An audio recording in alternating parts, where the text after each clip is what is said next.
This is the Levels Network. I'm Justin Horo, joined by the Triple OG, Willie Mason, the man of the people, the man of the beach, the man of PNG, and the bro, Lukey Stowe. Boys, we are back. We are back. Before we get into the round 9 preview, round 10 preview. round 10. Before we get into the Papua New Guinea vlog and chat about our experience over there, Mace, you were just asking me questions around golf. Yeah. I've been going to the range, St Michael's range. Yeah. Same mix, yeah? St Michael's. Yeah, just up the road from mine. Just with the in-laws, the father-in-law loves his golf and little Arch. I'm just trying to get him just to, just naturally just hit the ball. Is your father a member of St Michael's? No. So No, we just go to the balls. range, and he was just interested. I just wanted to take the clubs out because he loves golf, right? And Yeah. obviously I'm not massively into it. But I thought, fuck, I've got these mad clubs at home. Thank you, TaylorMade. And why are they even there? You know what I mean? I said, I might as well go to the range. Like, with golf, it's different, right? I'm not good at the pitch and wedges and all that sort of shit. I said, I just got to practice fucking getting it off. I've been watching heaps of just stuff on YouTube, just little bits. You've been teaching me a little bit. Got taught a couple of little things when I got the clubs. I'm like, I think I've got it a little bit. Are you the LeBron James of the NRL, like picking it up late, loving it, and frothing it? I think so. And just big and awkward too. Like, have you seen LeBron swing at the moment? I think I got a better swing than LeBron. No, I'm serious. He's fucking way. I saw that. I said, I don't think I look like that. But I've been fucking pumping the ball. I never hit the ball straight as a dial, 200 plus. Love it, and pretty consistent. Yep. And Archer's hitting the balls, and even like David, because he's mad golf, he goes, "Oh yeah, hit this one." I said, "Yeah, watch this, fucking bang." Here's like fucking Happy Gilmore off the cuff. Yeah. Levels live stream from the driving range. Watch our Mace stream, and we'll stream it on our YouTube. I don't hate it. Just go Instagram live. I don't hate it. Go Insta live. No, we can go YouTube or live, YouTube mate. live. Okay, I know. So you know what? Here's another little addition too. So I want to give him a huge shout out. So now I have received my entire set from Power Golf and TaylorMade. Yes. So this is what TaylorMade, and TaylorMade. That should be a TaylorMade should have TaylorMade. That's an ambassadorship just waiting to happen. So I went and picked up, got my full set yesterday. So TaylorMade are going to be on my journey with us as well. They're going to be sponsoring our golf day. Fuck yeah. And they want to fly me down later in the year for the Open Mace. We should go down together. Yes. And they're going to take us through a simulation. So this has all been done with Power Golf. I'm going to be ambassador doing some content for them, for their channel. They've got the shot traces and everything set up. So shout out to my man, Rick. Yeah. Can I just come watch? No, you can come and play with me. Oh, so what we're going to do is I'm going to have a bit of fun with it, right? Yeah. Like I've got a part of what I'm trying to do in my series is break 80 as in score breaking 80. You got breaking 80, you get the concept of it, and I'm really like on the cusp of it, right? I'm so close. So hopefully I can get it done within, I don't know, half a dozen episodes. You haven't been playing as much, obviously with the two bubs. Yeah. You really are. Because when you were locked in, when a bit of a break, summertime, 3 times a week. Minimum. Minimum. Minimum. You're on the golf course a lot. So I minimum no, 3. like no exaggeration. I think I've played. I can't even. You were every Wednesday. In the last 3 weeks, I've played twice. I think. So it's one of those games where you have to keep. You quickly drop, as golfers will know. So here's the plan of attack for the content. I'm going to be doing a show with them. They've got a show on their channel on Power Golf called 9 Holes Deep. I'm going to be doing that first, and then I'm going to be getting mates. So you know how me and Fletch and his gang play on Wednesdays. We play a comp. We're going to come down and record an episode with those guys as I chase breaking 80.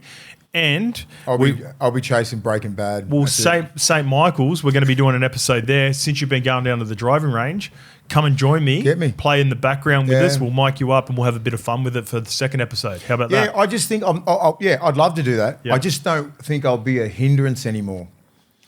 You know what I mean? Like I hit the pitch and wedge all right. Nice. It went high. I'm just like, why does it just never ever go straight and high? Fucking high in about 150. Nice. I was like, 150 is a lot for a pitch and wedge. Yeah, a bloke next to me, he was really taking it serious, and I just rolled up with 3 clubs, Yeah. pitch and wedge, driver, no full bag, just rolled. And he saw the clubs. He goes, If you go pitching wedge, 7-iron and driver. I didn't know. So I driver, and I got the pitch and wedge, and I didn't know which iron, so I picked the 4-iron. Yeah. Well, I don't know why. It's one of the hardest. Yeah, he said irons. that's one of the hardest irons. Oh, well, they can fuck off. Yeah. And he goes, because he was doing all the irons, and I said I can't really hit the irons, mate, because he was right next to me. He goes, he gave me a couple of little tips, and then I fucking banged it and went well over 150, high as hell. He goes, I think you go all right. I haven't had a look into Flipped this, it. but Must I'd have- imagine that the clubs that are used the most on an average round would be obviously your driver, your putter to start off with, and in between it would probably be a 7-iron and pitching wedge. 7 and pitch, yeah, okay. I hit the pitch all I would right. say, I yeah. just don't know how to gauge the power and everything like. Yeah. Cause Just getting your distances. Yeah, and that's when you come in. Like Yeah. it's the backswing. It's very nuanced. Everyone knows that. I'm speaking like a spastic. I love it. No, I love it. I love it when we talk. Because I'm just golf I'm, podcast. I'm getting into it. Like, and I understand little things, and I'm like, once I sort of understand movement and all that kind of stuff, I can grasp it pretty quick. Hey, by the way, for our golf day, I'll be announcing this too. So what we did this year, we've done a little bit differently. Rather than promoting it straight away, we've sent the text out to our sponsors or email out to our sponsors. From the 18 sponsors from last year, 12 are returning already. So That's great. Yeah. We haven't even promoted it with any new spots. So like I said, we depending on the final few sponsors and the opportunities that we have, we do want to open it up and get more people involved because we love the day. So once we have got confirmation from the remaining sponsors and there have been replies, I will be announcing something in next week for your opportunity to be a part of it. And if I'm gathering there will be. I've got a couple up my sleeve. Some really big ones. I'm gathering it would be, but we could potentially open up another 6 holes. So people who've been to golf days for shotgun starts will understand this. You can have a 1A, 1B. So everyone starts off on a shotgun start, but there might be 2 groups on every hole because it's just getting bigger and bigger. Yeah. And the players, I've got players texting me to be a part of it. Whereas in the first couple of years was chasing. Yeah, so it's cool. It's going to be awesome again. And I'll let you know next week the availability for sponsorship. So make sure you keep an eye out. You don't want to miss out because I think very quickly the holes will be snapped up. Lukey? Well, can I add, speaking of big things, 3XL. 3XL, I love it. Good segue. Go ahead. We've had a few messages. I didn't put 3XL in the shop. Yeah. So I'm going to speak to them today. You got to think about the big Usos and the Doggos, man. I was burnt from the big Usos and Tacos not getting the stock last time. Hey, So what about the big Bopper Aussies? Don't sleep on them. There's some big country boys out there. Yeah, okay. I think there's more. I'm giving them some love, but I know there's some big brothers out there that they.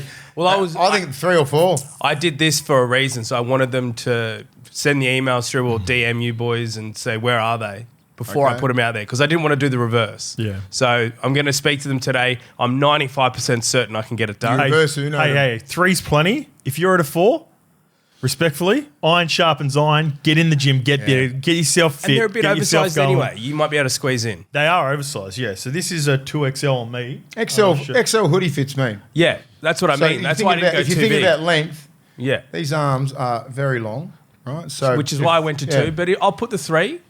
And but thank you everyone. They keep coming through while we're in PNG. The orders, I kept checking my phone. Ding, ding, ding, ding. So grateful for our audience. Yeah, I love It's it. been I love incredible. it. Speaking It's of gonna be cool. PNG, like what a time. Yeah.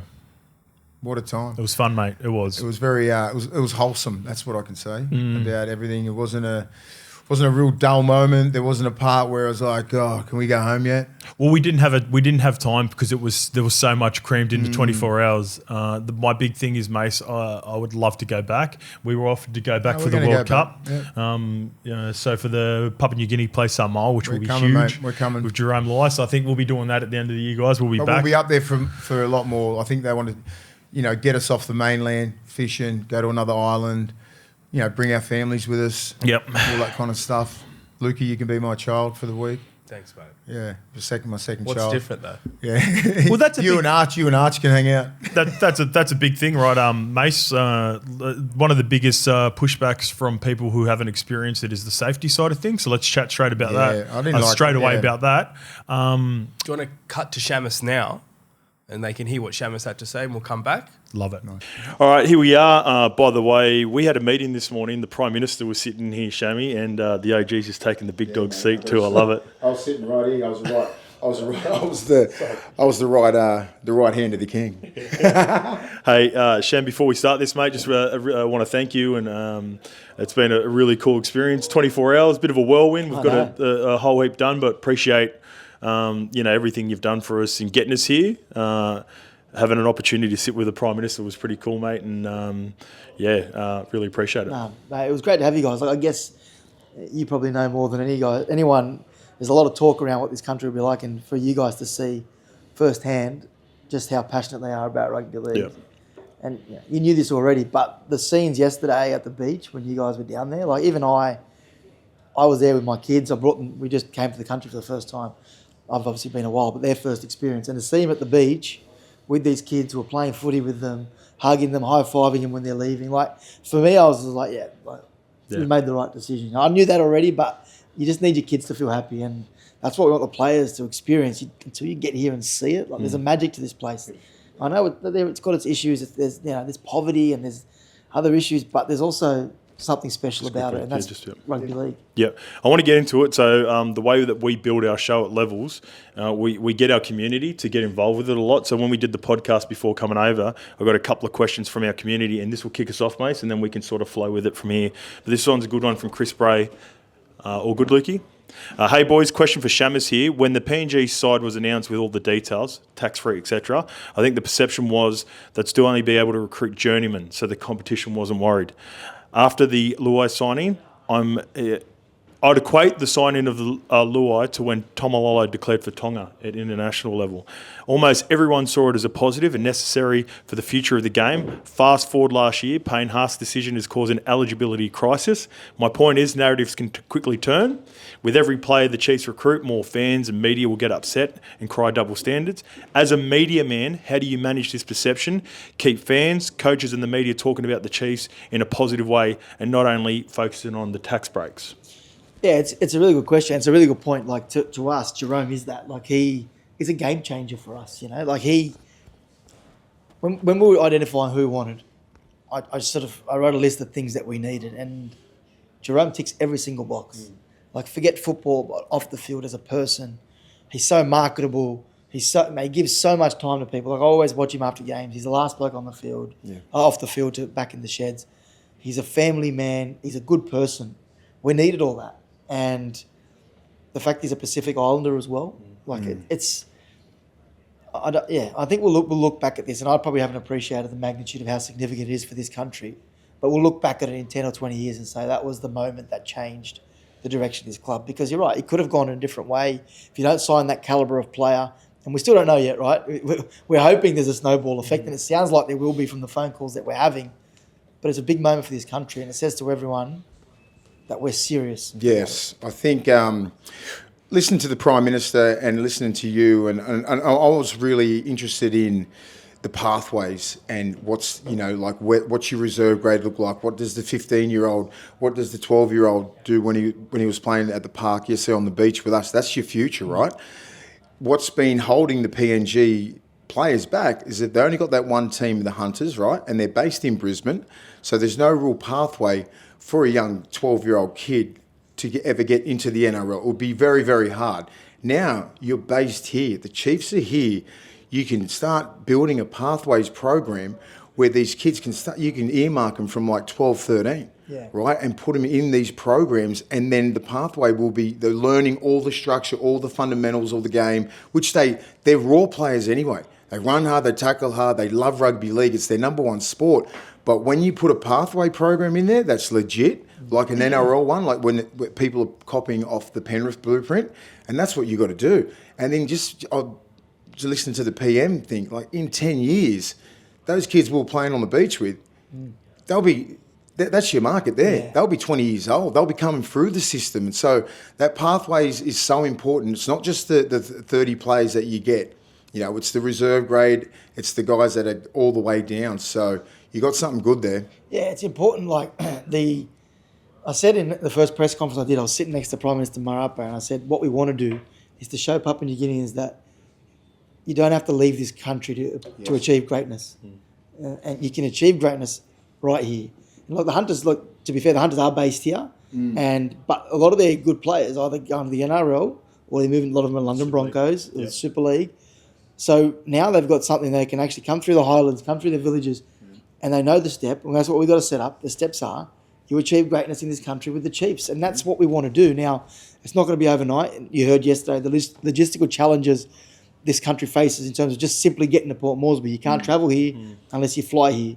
You know, getting the best young kids, if you're taking them out of home at 15 from a village, they've never been exposed to living in a city, they can struggle. Yeah. So we just got to make sure that we set it up, and we just, you know, we'd like to have a team next year before we even arrive in the NRL. Maybe have a 21s team in the NRL queue. That could be something that we are looking at. That could be something that we do, so that we get the young kids in the academy into the system, living together. We'll have a dormitory set up inside the Centre of Excellence. It's not a normal football club. They can't just go home for the weekend. They can't. You can't just, you know, the costs are astronomical to travel domestically as well on a plane. So, yeah, I think the pathway. The infrastructure is starting, right? You can have a direct a road to Lay. They're looking at all that kind of stuff. So they're trying to get all the road and all the infrastructure in, which is very important. Yeah, it is. But pathways, you'll measure this team. I know in the short term and the sugar hit, everyone's going to say, "Oh, can they win a comp? When will they win a comp?" But in 10 years' time, it's going to be, is this team sustainable through what they've done in the pathways? Yeah. Are the kids coming through the system playing from Papua New Guinea in the PNG Chiefs team? Yep. Another big one for us, this is one is around Kiwi residents that comes. So we've got a couple of messages for the Kiwis and the Poms here. So Sharon Reardon, I've heard on several podcasts now about Kiwis being ineligible for tax breaks. So I'm not sure if the players from the islands will be able to either. Also, someone said it might benefit the Waz if that was the case. This is obviously a Warriors fan. Love the podcast. And then this one comes from Kyber Corp. Surely English players will also be ineligible for the tax exemption if New Zealand players are. So can you give us some clarity around that, Shem? Have you looked into that, or is that something that's still part of a process? No, look, I'm not a tax expert, but we have looked into it because that was one of the first questions that I had. So my understanding, well, not my understanding, it is whatever the player earns in Papua New Guinea, because we're a Papua New Guinean company, will be tax-free in Papua New Guinea, right? No matter where you come from. The Papua New Guinean government will not tax you. It's then a matter of what happens when you go back into your country and whether or not the country that you reside in. Now, the Australian government... If you want to invest back in England or you something take your money into that, okay. So the Australian government has waived it. Yeah. It'll be tax-free for the Australians. Now, every country is different, but my understanding in New Zealand, and as I said, don't hold me to it, but I think it's like if you spend 35 days, if you don't spend more than 35 days in New Zealand, the New Zealand government will not tax that money when you bring it back in. So you have to be away for that amount of time. Similar rule in England. I don't know how many days it is. It might be a bit more than that. But there are loopholes. But well, if because you're not getting taxed in PNG, then you just have to find out what your national tax laws are. So there are laws in Australia already about that. You know, I think it's you have to be half the year away from home. So there's no blanket rule that says you will not be tax exempt. It's just a matter of making sure you fit into the rules of that country, and every country is different. Okay. Back to recruitment. Had some really good conversations with Hoz and a few of the players. James Graham were like, what would you do, you know, if you're a 28-year-old or if you're a 19-year-old or a 30-year-old, pending where you are, if you've got a family, if you're single, if you're all that kind of stuff. And I was like, it does really depend on that, right? But I was just thinking, if you're an up-and-coming young star in Sydney, and you're 20, you know, you're 21, 22, your future should be massive, right? But you're underperforming. And it's like, because there's a lot of distractions in Sydney and in Australia. I'm like, the best place, if you want to lock in, if I was a manager, I'm like, go to PNG. Because that's all you'll be doing is rugby league, be eating, sleeping, shitting it. You know what I mean? And that'd be great for some kids because they need that. Because like if you're living in the eastern suburbs and you just come from New Zealand or something like that, and I've seen Hundreds of these kids come through. Hundreds. And I'm like, if they had their chance again, if they locked in to the NRL with the training and everything like that, they would have been different players. But they didn't. So, like, it's not going to be the 28-year-old who's already done everything in the game, like a Jerome Luai's won 4 premierships. You're going to get those kids who need to lock in because that's most of them, right? So that's what I was thinking. You can be a 25-year-old kid, superstar. You could be over here as well. You could be a 30-year-old with kids and settle here as well. It's not just going to be that unique sort of player who wants the tax bracket and all that sort of bullshit. Yeah. I think you're going to get a plethora of players throughout their careers. It doesn't matter what age. Yeah, it's a great point, mate. Like I hadn't thought of that. Like in the distractions, especially with a lot of country kids moving into cities. Yes. And you're living on the eastern suburbs or whatever they may be. Polynesians from South Auckland and New Zealand, Cham, who moved to Australia, they just like... Yeah, that's right. And like for us, it'll be different. Like there's still obviously things you can do here, but it will not be... We're not pretending we're the eastern suburbs here. Like it's going to be a different lifestyle. I don't think there is a restriction on the life situation that a player has that will bring them here. It's the type of person that'll affect that. If you're able to... If you want to go out and partying every night, look, you can party. But if that's going to be what you want and that's your priority, then maybe this is not for you. Well, then it doesn't matter where you are. You could be in the Roosters and do all that stuff. You can do whatever. You're going to be what you're going to be. But that's when it comes down to recruitment and retention, right?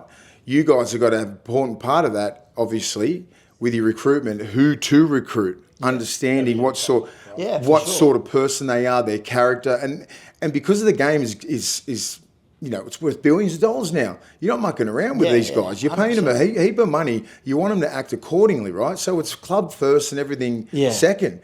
And that's the sort of mentality you want. And that's why you got to pick players from great systems and great clubs. So you've got the number one guy in Luai, and there's going to be a bit of a trickle effect, and people know, and you'll understand that it's from good systems, right? You don't want to pick from the bottom because they don't know how to win. A winning culture. You've got to have Melbourne, Penrith, all these sort of things, Brisbane, all those things. So it's like, it's going to be interesting to see in the next 18 months. It'll be great. Well, one thing, Mace, that we've made a real point of is, as creepy, as weird as it sounds, is doing our homework on the partners as well, because we're living together.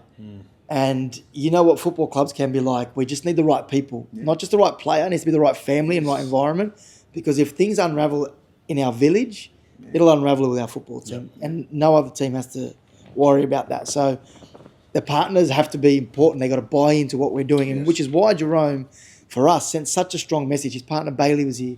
His son Izzy came over. He's got 2 lovely daughters back home that didn't come on the trip, but he didn't just sign with us. They all signed with us, and that's the message that we're sending: is we need to be a family. Kira, Willie Peters' wife, and Jackson, his son, they flew over. They're here. They're showing people that we're not afraid to be in PNG. We're embracing it here, and we're all in it together. And my kids are here. Liam Ayub's kids and family are here. That's what we are, mate. We need to. Like everyone talks about, we're a family club. We're a family club. Well, no, we are genuinely a real family. And if it doesn't work, I know we're going to have people, living on top of each other. We need to do everything we can. We have full-time employees who are sole focus is to look after the wives and kids to make sure they're happy. I didn't start my family until life after footy, Sham. And I said to you yesterday, if I was, say, finishing up at Parra and being a sort of middle-tier player, and I was offered, say, 250 or 200 grand, which I got to go to Manly, and we're in discussions with us and my management about coming over here for the same price, I would heavily consider it after visiting here, but I would treat it, and this is just telling you, straight up, and we had this conversation yesterday, I would treat it as maybe a 2-year window. Is that something that you'd be open to even hearing as a general manager going, all right, there are players that might be coming for to set themselves up financially. There might only be a couple of years. They might have that mindset, but they're willing to. It doesn't mean necessarily that I'm not going to rip in for you for 2 years and just treat it as okay. Are you open to that sort of conversations with players and understanding that maybe guys that don't have, because if I was, and then this is the second part of it, like later on, if I did have a family, I consider it for probably a little bit longer because I've been over now, seen the facilities, and it would be important who the other families are too. Yeah, and 100%. Like you have to remember, you're still moving away from family. Like one of the reasons that initially that I balked at taking this job on was because I actually said this to Peter V'landys and Andrew Abdo. I don't know if I want that life for my kids. Now, when I say that, I don't mean PNG. I meant not being around their cousins, not being around their grandparents.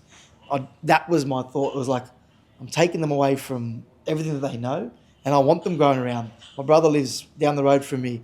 My sister's kids, they're close. That's what I wanted for my kids. But so I can understand why people after 2 years will be like, okay, I've loved every minute of it. We had a great time. We set ourselves up for life, but now I'm going back. And we've got to have a strategy around that. And hopefully in that time, the young PNG boys are coming through and they're here for life. They don't want to go anywhere else. Their family are all here. So we know that's big. Yeah, And that's the 10-year program, right? That's right. That's the 10-year thing. You're going to get superstars from Australia, New Zealand, England, all that kind of stuff, but it's the pathways coming through. So you showed us around yesterday with the compound, and it's getting built, and it looks unbelievable. It's like it's a resort pretty much, right? So you're catering to the players so well, and the families and everything like that. But the interesting thing was the ground.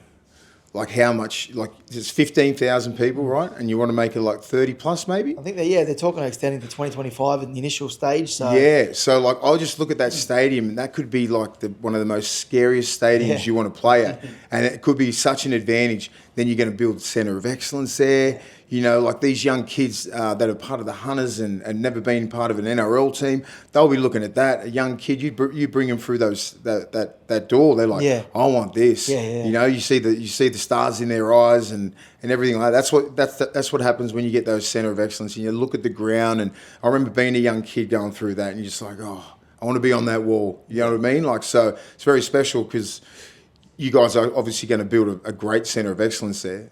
So in the ground, but that whole little place there could be magnificent. Yeah, I think you have to remember in this country, right? Because it's rugby league mad, mates. Everyone's got a team already. Yeah. So like a part of the challenge, so many Broncos fans. You saw yesterday at PM doing the live cross wearing his Broncos shorts. Like part of the challenge is going to be to convert these guys into PNG Chiefs fans. So like when we'd love to create a hostile environment, but if we played the Broncos there. It's not going to be, it's not going to be like going to. I'm just trying to think of an example. The early years, in the early first couple of years, it's because they're all going to have two teams. Yeah. Not going to be like going to Brazil or something playing soccer in South America, and you're going to have a hostile one-sided crowd. That's a 10-year plan again. But right? you got to get there. You got to transfer all these Bronco guys, 100%, Bronco guys into Chiefs fans, right? So it's going to be. I don't think it's going to be hard. They're gonna, if they've got some homegrown kids here, they will go straight for the Chiefs. Yeah, and that's our job then, being part of the community. And when I say that, and I don't just mean Port Moresby, we've got to be all around the country because of the difficulty getting around. We've got to be a team of PNG and the Pacific. And that's why Jerome sends a strong message to everyone else. It's like, Samoa, we got like Tonga, when we got players, like we want everyone on the ride with us. And a big part of the 600 million, I don't even know if you guys know this, 240 million of that goes to the Pacific. Yeah. It's the Pacific strategy. So everyone's sitting there thinking, the Chiefs, they got 600 million in their pockets. No. 240 to the Pacific strategy. The clubs have already got 4 million each. The operation of running this is going to be pretty expensive. So it's not like we're sitting here with laughing at every other club because we're sitting on all this money. This is what it's required to get it done. Yeah. And not just get it done, to be a success. I just want to quickly go this one because it aligns with the stadium. So this one comes from Up Manly. Hey, Scope, not sure if this has been discussed much, but I was wondering if you could get some insight from Chammas on this. Do you think NRL or the Chiefs may set up something similar to help this as they have done for Vegas, so package deals? I understand that for most fans, travelling to PNG might not have been considered yet, but I, for one, would absolutely love to have the experience, the footy culture in PNG, while also watching the mighty Manly Seagulls bring home the 2 points. Haven't seen this discussed much. And while it was a long way off, do you think the 2025 Journo of the Year turned PNG Chiefs CEO Michael Chammas has talked about this amongst the PNG strategy around the travelling fans? Yeah, we want people to, and that's a large part of why the government's invested so heavily. They want people to see Papua New Guinea the way you guys have hopefully seen it the last couple of days, that it can be a beautiful place to come and visit, that it can be a holiday destination. You can watch footy, then go up north, go to wherever you need to go in the country, depending on what you want, because you can get it in this country. So packages and how they work it out, that's part of the plans at the moment. They're working. I just don't know how you're going to get a ticket because they're going to be lining up out the door. We're going to have to maybe leave some aside for the away fans. But like another thing that I would like to see And shout out to the cruise companies. Like, if you're a Dogs fan, like if you got a cruise line with dog supporters, you're coming up here, you're stopping in the Barrier Reef, you're stopping in Port Moresby, you watch footy, you go further up north, you spend a week on a boat, and then you go back. Like, imagine that, and you just tailor that package for every team that you're playing. It'd be awesome, mate. Imagine a whole group of Dogs fans or a whole group of Rabbitohs fans and coming up for a week. Brisbane, Broncos, North Queensland, mate, they can all do perfect. that. Levels cruises. Levels cruise, mate, start it up. One thing the PM said was quite interesting with the tax break. He goes, they're going to run it. They're losing money, pretty much. The PNG government, right? That was quite interesting. He goes, other countries could do that, but they just don't. He goes, we chose to do this. Yeah. They're going to run it. They're going to lose money, but it's for the benefit of the players. Yeah. That's magnificent, like for the franchise and everything like that. And I was just like, oh wow, I never thought of it like that. I didn't realise that most countries could do that, but they just don't. Yeah, well, that's what the point he was making was like, yeah, what's everyone blowing up for? It's our decision. We could have taken You all can this do money that. all that off everyone else. Like we're leaving the money. Check-in close in 15 minutes. Oh shit. Yeah. All right, let's get going. Go. Anyway. See ya. All right, See you later. Sham. All right, there we go. We just had the interview with Sham. Mace, what were you saying before we cut away? And we watched that too. We watched all 60 minutes of that. Was it good? No. Hey, Shams by was the way, good. I loved it. just quickly, apologies to, I don't know what version of Luke you put in there, but we were on island time with our flights and we had to quickly cut the interview short. We had to bust out of there.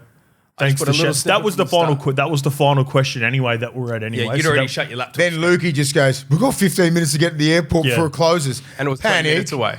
And we're when we shout out to the driver. Yeah. Lewis Hamilton. Thank fuck there's no road rules. Well, there is, but Well, I don't know if he wasn't abiding by He it. was not abiding by By it. the He end of it, I was was he sort of was like loosely flying. putting my seatbelt I on. was just sitting up the back. I just try with situations like that. You can't control the uncontrollables. I always Hey. say that. I just went. It is what it Yeah, is. you were so chilled out. Yeah. But by the way, we haven't had a chat about this. You know when he was ripping it just before he's about to go over the bridge? Were you worried we That's were when I fucking... put my seatbelt on. Fuck. I was like, we could tip here.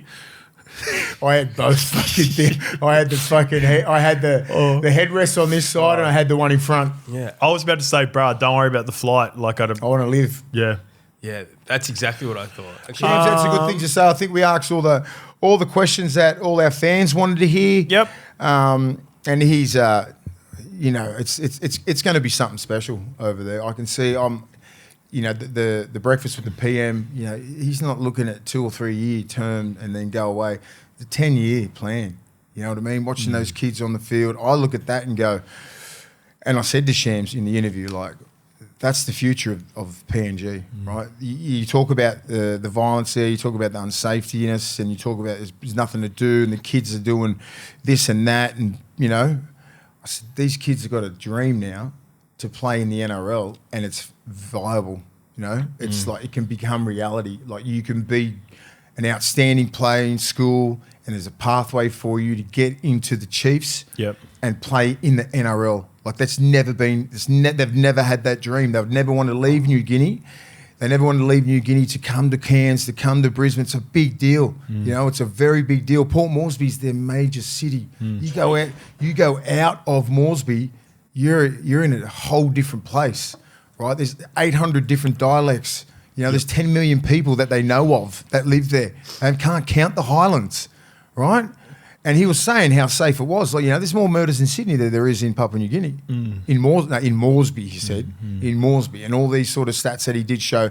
It says that on the vlog and everything. What's up, Lukey? Can I add something to this? Yeah, go ahead. Triple OG's been on this for a minute. Yeah. Number one sport. They don't like any other sport. I said, well, why wouldn't you put 2 or 3 games up there a year? I just don't understand. And you give Darwin a Hammering game, Darwin. you give Perth a game, you give Country Rugby League 3 or 4 games, which is great because we need that. That's our little baby. But I mean, like, we just need to explore up there more because we know what we've got up there. You can't fake passion. Who's that? Who you And what talking we about? saw That's there Ian. was that What's that these Ian Byrne? people Yeah. are absolutely obsessed with rugby league. I mean, the way they treated you, the way they talk about 10 the game. years ago, boys. They thought I was a rugby league player, and they were getting Steve photos Menzies. with me. I was Steve Menzies. I love it. And it was actually amazing to see how much they love it. Yeah, and system, mate. I just think everything that we've said before we went away, PNG Hunters obviously has become a bit of a pet project of ours, but the way we saw that they do... Sweet, all good. Yeah. Just thought it was funny when I was searching YouTube. I said Willie Mason PNG. Yeah, always, mate. I know, because I know there's a secret gem up there, and it's going to be unearthed now. Like the PM was talking about it. Shams is not silly. Everybody's going up there. You know what I mean? It's in 10 years that'll be a different city. Even in 2 years when they play Samoa, you watch how different that'll be. Yeah. They're building that stadium. It's 15,000. It'll be 30,000. They'll get that up quick, right? Yeah. They're going to build a $40+ million AUS dollars centre of excellence. Do you know what that fucking is? That's West Tigers level. That's Broncos level. Like, imagine aspiring that. Those young kids that are sitting on playing on the beach and everywhere, like, they all know football. They all love football. They're like, I want to play for the Chiefs. They were... There was some decent play on that beach. Like, it was fun. Don't get me wrong. There was fun, and you could see. I said it on the vlog where we talked about it being very regimented. They were just doing fitness for a little bit. Once we actually got into the game, it was fucking I noticed that there was like 3 or 4 really decent players, some nice shape, and I didn't expect that, to be honest. So not from a 12-year-old. Blue collar. If you remember the blue collar shirt, he was silky. He was silky. Yeah, no, there was a couple. I was going to get the ball to blue. I remember saying that. There was a couple there. That what they are built mentally is just hardness, right? They're known for that. You chuck pathways in there and develop them fundamental-wise from 12 years old upwards. The players that you're going to unearth is going to be ridiculous. Not even Fiji have this. Tonga doesn't have it. Samoa doesn't have it. It's going to be, after listening to Joey, there is going to be... logistics problems? Yeah, logistically, it's going to be a really tough build for them over the next 10 years to sort of get to the level where they're sort of all united and it's cost effective and, you know, not having to fly kids. But the vision, I see the vision. Yeah. I understand the vision. It's I do think it will be important for players who were in recruitment to go over there. I still, like, I know we're going over there, we're showing our side of things. I would highly recommend anyone who is thinking about it or in negotiations with them, say, come November 1 to go over and experience for yourself. The big thing I guess we're talking about this before with the safety. I would have no issues. For me, this is me personally. I don't know what you guys, what your guys' take on it. They're inviting us back for the World Cup. I'd love to take my family over there. I'd have no issues with that. I think, you know, if I'm going to go away at the end of the year, I want to take my family, spend about 3 or 4 days over there. And it's perspective too. I want to take Archie, he'll be 7. He needs to understand that ain't the eastern suburbs. This is how the other half live. That's the reason why I want to take the family over. Okay. Well, my big thing is... I know your family is a little bit too young. Archie's at that space where he's going to be 7. It's like, see the world you live in and what you get. These kids, totally opposite. Yeah, humble beginnings that they've come from. Yeah, very humble. That's what Dad's not from that, but Dad's from very humble beginnings, so he needs to understand all that sort of stuff. And I think it'd be perfect to go to perfect country. And with the pathway stuff, I love. That it's going to be. There's pros and cons to it where they don't have an actual weekend competition where they play against each other, like we do, say for club footy. But out they do of have, Moresby, out of Moresby, so they have a little regional area in Moresby. They have that, don't they? No, they don't have like club football in the sense of like the Penrith district, Parramatta district. The competition for pathways is schooling, so you can't. I love that. Like you have to be in school, and that's part of how kids are. There's a lot of kids were running the streets. That's the bigger than rugby league aspect of it that they're trying to build there. They're trying to educate the kids. They're trying to get them in schools. It will boost the economy for sure over there, which will give more opportunities to people. So the vision was really impressive. I think it'll be important for the Prime Minister to be there because, look, like I really appreciated Lorna and Chammas given their perspective, but it wasn't until I sat down with the PNG Prime Minister that I was like, okay, this bigger. It's bigger than rugby league. This is what it's about, and this is what the people, like the locals. This is what it means to them. And he was on the board 20 years ago when he was fighting for this. So it's been he just hasn't come. You know, Johnny come Johnny come lately sort of PM. Is that what it is? I don't know. Yeah, that'll do. That'll do. They get what you're Yeah, saying. yeah, I'm saying. And he's been there for a good 20 years trying to fight for this.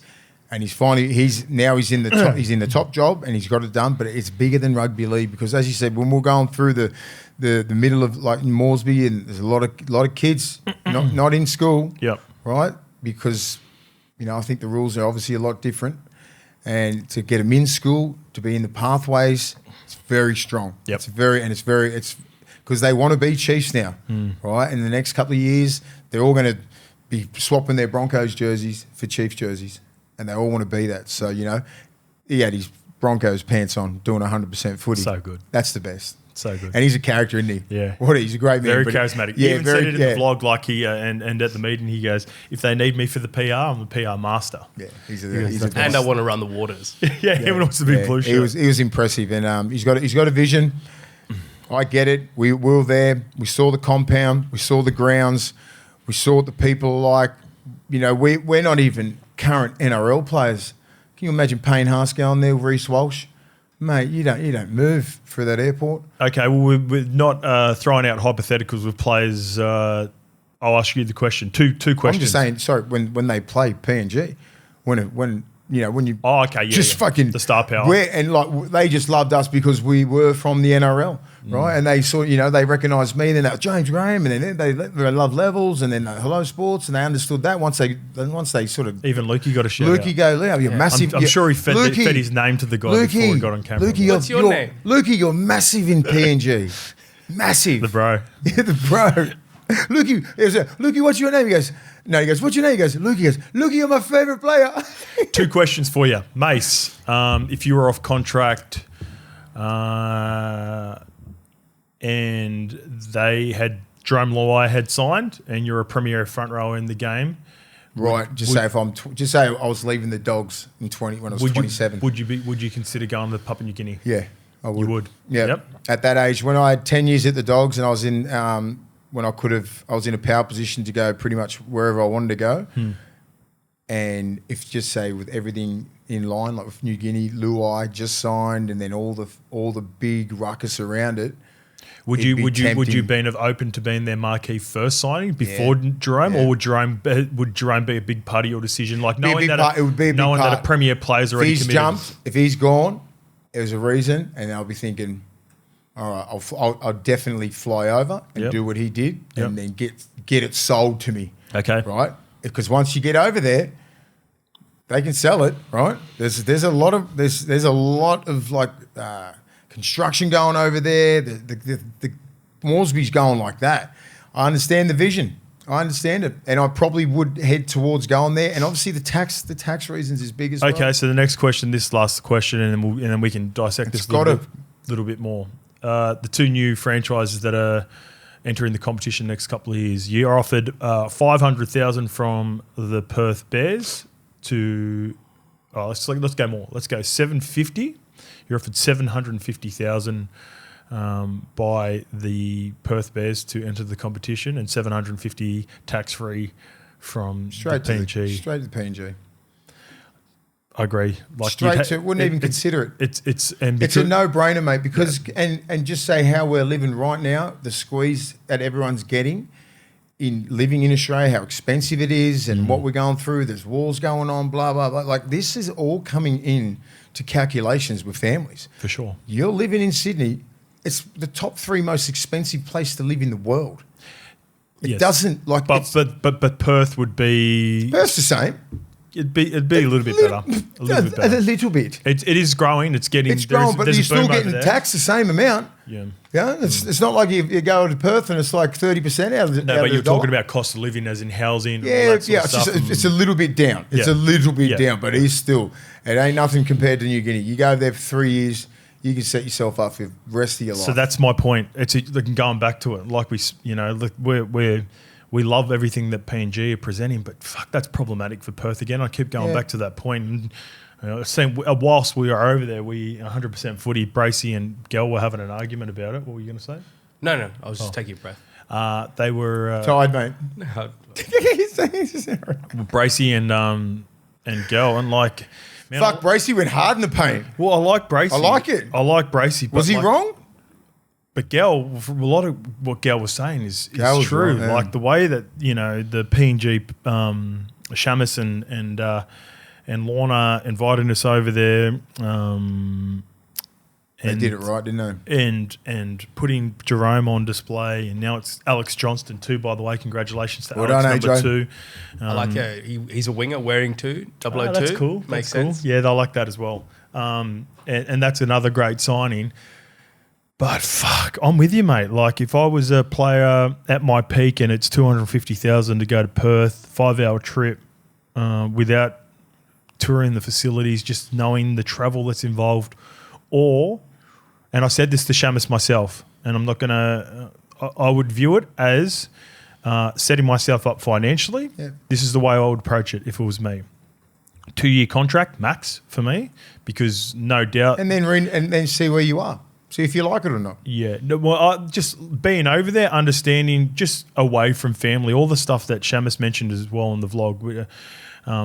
I'd view it the same as going over to the Super League like this, right? I'm going to go over, I'm going to try to set myself up financially. If I went over there, cost of living, all that would factor in as well. I would try to purchase property back here, have someone move and live in it whilst I'm away, and paying my mortgage and paying my rent while I'm over in there. Dial in, like he said, play good footy, try to represent the club as best I can, with the focus of either returning and going to another Aussie club, or potentially going to the Super League. And I think, and I look at it going, okay, go over there. You can set yourself up financially, right? And the difference between us and, I always say, electricians and any tradies, we're not against you, any of you. Like FIFO workers. You just got like a capacity, earning capacity for 20 plus years, 30 plus years, 40 years if you want to, right? We've got 5 years, maybe 10. Lucky players get 10, right? Yep. You know, like the 1.1% is the 15-year players, mate. You know, so it does come into factor, everything, right? So these are the things that are happening right now. And the price of living in Australia and everything like that, this is what is going to squeeze a lot of good players that you think are going to stay in the NRL out of here. And they'll go straight to the PNG. Well, they're only limited spots, so No, I know, but I'm just saying, but you're going to get some decent players, mate. Yeah, I agree. You'll get more than Perth. I think the lure of doing something special is, especially after being over there, like you feel like you'd just be like proper folklore, not just in PNG, but just in like rugby league. Like if they ever won, the scenes would just be astronomical, and to have your face a part of that, looking back for your family and what you've literally been a part of something historic. And after being over there for 24 hours, I can understand why Jerome wanted to be 001 and be the first and the vision. And I'll give him 5 years, they might win the comp. They'll go close. They're going to build a good roster. Yeah, I think the roster's going to be strong, and I think it's going to be a team that's going to be in the NRL. It's not going to be one of those teams that's going to come in and, oh, no, you can't get enough players there, blah, blah, blah. It's here forever, PNG. I can't wait for like the first PNG gem to like have that like, fuck, that's like the next Reece Walsh, and he's some PNG kid. And he's there. that'd He's be a cool. young kid that was at the beach. That's the next generation. Those young kids. There might be kids up in the Highlands. They're going, fuck, this is my child. I can get to the NRL now. So when they talk about logistics and, you know, there's competitions everywhere, there's teams, you know, but they can't get there and everything like that. Guarantee the best kid in all those provinces is coming to Moresby, right? And it's not like you're coming to Sydney. You're not coming to New Zealand or anything like that, or Perth. You're just coming to Moresby, and that's enough, right? Rubbing shoulders. You set your whole family up for life. And you're rubbing shoulders with professionals from over here that will show you how to. Yep. And that's you walk, can't put a talk, price act on like that. a first grader. Can't put a price on that. You know, with the Kummels and that, you know, it was all Kummel players, right? Where you're going to be rubbing shoulders with Luai and whoever else they get, AJ, and you hear Riley Martin rumours already. Yep. You know, like Brian Toto. Like I get it, right? It's and the tax thing is one of the biggest bonuses that you can have that they've got. And what he said, the PM said, he goes, we run that at a loss, right? The tax, right? He said it. He goes, we're losing money not taxing these players. He goes, if your country wanted to do it, they could do that. I'll challenge. I'm not challenging it, but it's like you've got a pool of 50 people that you're not paying that don't pay tax in PNG over what 12 million. Yeah. So it's not. It's like when it's not a loss. It's No, there's pros and cons to it. Yeah, they lose money, but building the ecosystem through a rugby league team Just is going as to they be would- beneficial for the country as well. Just as they would do for a Tourism, doctor, just for like sure. Australia does yeah, that with I get specialist it, workers but like as well. he's obviously crunched the numbers and like. He wouldn't say that if he wasn't right because I'd fact check him on everything. Well, of course they're taking a loss on it. as in Oh. we understand he's Oh, yeah, taken a loss okay. because you've taken tax money away, which would have gone to the government. Could go from to play. building of bloody roads and stuff like that. Half Yeah. half of their salary could go back to the government. What Yeah. he's saying is it's bigger than rugby league and what the game and the team will represent and provide for the area for the And country. he was saying, it wasn't just saying rugby league players. That was like if a doctor comes over here, had like big sort of people from overseas, they get that same tax Australia break. has those benefits. but he's saying as for the club, for the club. Yeah, I understand. Yeah, sweet. All right, let's get to it. The Dolphins versus Bulldogs is on tonight. This one comes from Beardy. Gents, love the podcast. I just got my Levels hoodie this morning. I don't have a ticket for your show Thursday night. I'm already a Fins member, but is there any way I can still come and Get say in there, g'day son. and show off the merch on Thursday? So tickets are sold out, unfortunately, which is a great thing. This is awesome. Can't wait to get up there and do the show with Mark Nichols and Kurt Donahue. Unfortunately, I just want to meet him anyway. so we get the junkyard dog will be up with us. I'm filthy because I wanted him to bash all your fucking Bulldogs, Mace. I get it. It's cool. It's cool that he's going to be a part of the show with us. Mate, I can't answer that because this is a ticketed event. We will be watching the game in the stands. So if you're lucky enough to be in our If you come area, up near, if you know where it is, and you knock on the door and I answer, I'll bring you in.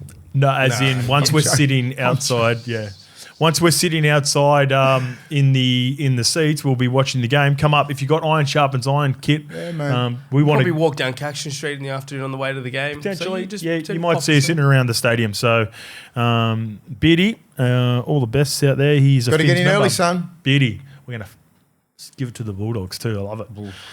All right, here are a couple of we've got ref misses and we've got Daily M misses. Daily M misses as well for some votes. Or misses? As in some Misses, Yeah. misses. They've missed. Not Lukey's misses. That is, I should. Yeah. That's. She doesn't Thanks exist for. either. She does, yeah. Thanks for clarifying that, mate. It's like ref miss. It's like a ref misses. Yes. All right, okay, yeah. It's like Lukey's misses. I get it. This one comes from Matty D. D's nuts. Hey, lads. Love the podcast. From a bewildered Broncos fan, how Radley didn't even cop a charge from the judiciary is beyond a disgrace, especially with his loading. Also, his flying headbutt not being a sin bin when Paddy had just come back from a Unbelievable. 2-week suspension for leading with the head and was sin binned in that game. I believe that wasn't head. I think that was shoulder. To head Was that on Chester? On Chester. Anyway, but I'll get your point. Also, lads, this is a good one too. Shout out to Dean Mariner. Hopefully he's okay after his injury. I love that 2 former Broncos, Kobe Hetherington and Jock Madden, went to visit Dean in hospital since they are both Sydney-based now. Says a lot about their culture, right? And beautiful. great teammates. So not congratulations. That's awesome from Kobe and Jock to go in and just check in on Dean Mariner whilst he's going through what would have been a really scary situation for Dean. When you said that to me, he's lost his leg or something like that, when you were saying, I said, what do you mean? Is he... We never said he lost his leg. worded it like that. He's lost his leg. No, we Missed said what he I said could. Yeah, we said missed that We word. said that he I had. said, what do you mean? a She's blood fucking, clot. we're through where? I was like, we're from the knee down. But we kept, He's LeVar Ball now. How's he going to play? we kept on telling you, Is and he then back next and week? multiple times you said back. So what? Has he lost his leg? And we're like, Fuck it, don't worry, you lost your mind. Yep. Get off the beetle nut. Anyway, and then this one comes from the Newcastle game, and I remember watching this live too. Scope, referee Liam Kennedy needs one of your refs talking to players sprays. It was horrific telling KP you need to tackle softer. yes. Imagine if a ref had told OG to tackle softer, and I forget what the description was. He said something about that. it was too forceful or something. That was- Actually, it was the too- Newcastle Knights posted it. It was too forceful. I think it was that. I think the Knights posted it. Let me have a look. Because KP... Did someone get jammed off the ball? Like as he passed it? Yeah, he just hit, and it wasn't. He didn't get him for late. He said that it was. It was too forceful. Let's get it exactly. Reduce your force. Got it. Something about the force. Use the force. Reduce your force. You have to reduce. Got it. Looky. Yeah. What a Jacko catch. Get on, blocker. The cheese nearly lost his shit. Get it on, block.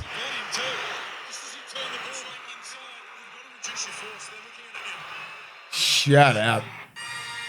I would have nearly They Star Wars. I didn't see that. I would have nearly spewed my mouth if you said that to me. So Liam What? Kennedy, who, by the way, he was the ref. I told you he had a bit of a glitch last week. It's either a sin bin or a penalty against the Warriors.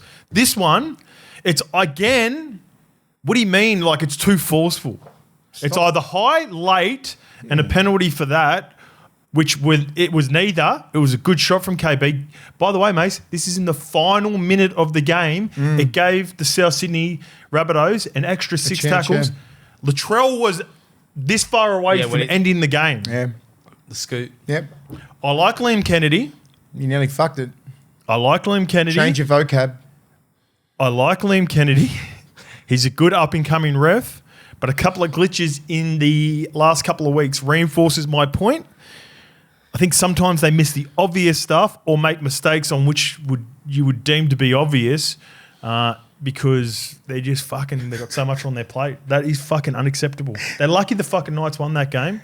Otherwise, Can you blow-ups. imagine if Trell scores that try in the corner? He was so close, mate. Mate, only because of the hustle of Newcastle's defence. Mate, they knew it was getting to the Latrell and they went mental, right? There was fucking 5 people on him, right? On social media, I saw vision from a Rabbitohs fan just behind, and I didn't realise he got his arm out. So I thought he got bowled out. And then He had it out. And then his arm actually ended up getting out to extend and then lost control. Strong motherfucker, mate. So, yeah. Trell's he's on a heater, mate. And he's back doing media as well, which is Yeah, nice. it's all troll, mate. Yeah. It's good. Yeah. It's time. Trollevision. No, it's good. He would have had a chat with Wayne. Wayne goes, it's time. Wasp. The narrative's changed on him. Everyone's fucking loving him. He's at the top of the game. Do you know it wasn't even Wayne self-imposed? I had a chat to him about it when I was playing golf. He goes, it's not. He goes, it's Wayne just, couldn't give a fuck. It's just he's just on it himself. He just said, "I'll chat when I'm ready to chat." But I love it. I think because he's doing maybe his golf channel and trying to. Yeah. Well, at the moment now, sorry, I mean, for these high-profile players, right, they don't need to do media. They don't need to. You can fucking you can control your own narrative. People watch the game. People watch the game. Everyone watches the game. But like no one watches mainstream news. No one gives a fuck, right? They're watching podcasts or anything like. If the troll got on a podcast, like I got on this, everyone would watch it, right? But like if he did an interview with like Channel 9, because they can control the narrative and cut and edit and all this sort of shit and paint him how they want to paint him, he's sick of getting painted in that picture, right? So as a superstar now, you're in control of everything, and they hate it. They hate it, right? I would push back on this. It would be problematic if a number of diff players did it. Latrell did it, and he had his reasons for it. He said in his own words, he's too honest at times. He'd get too emotional.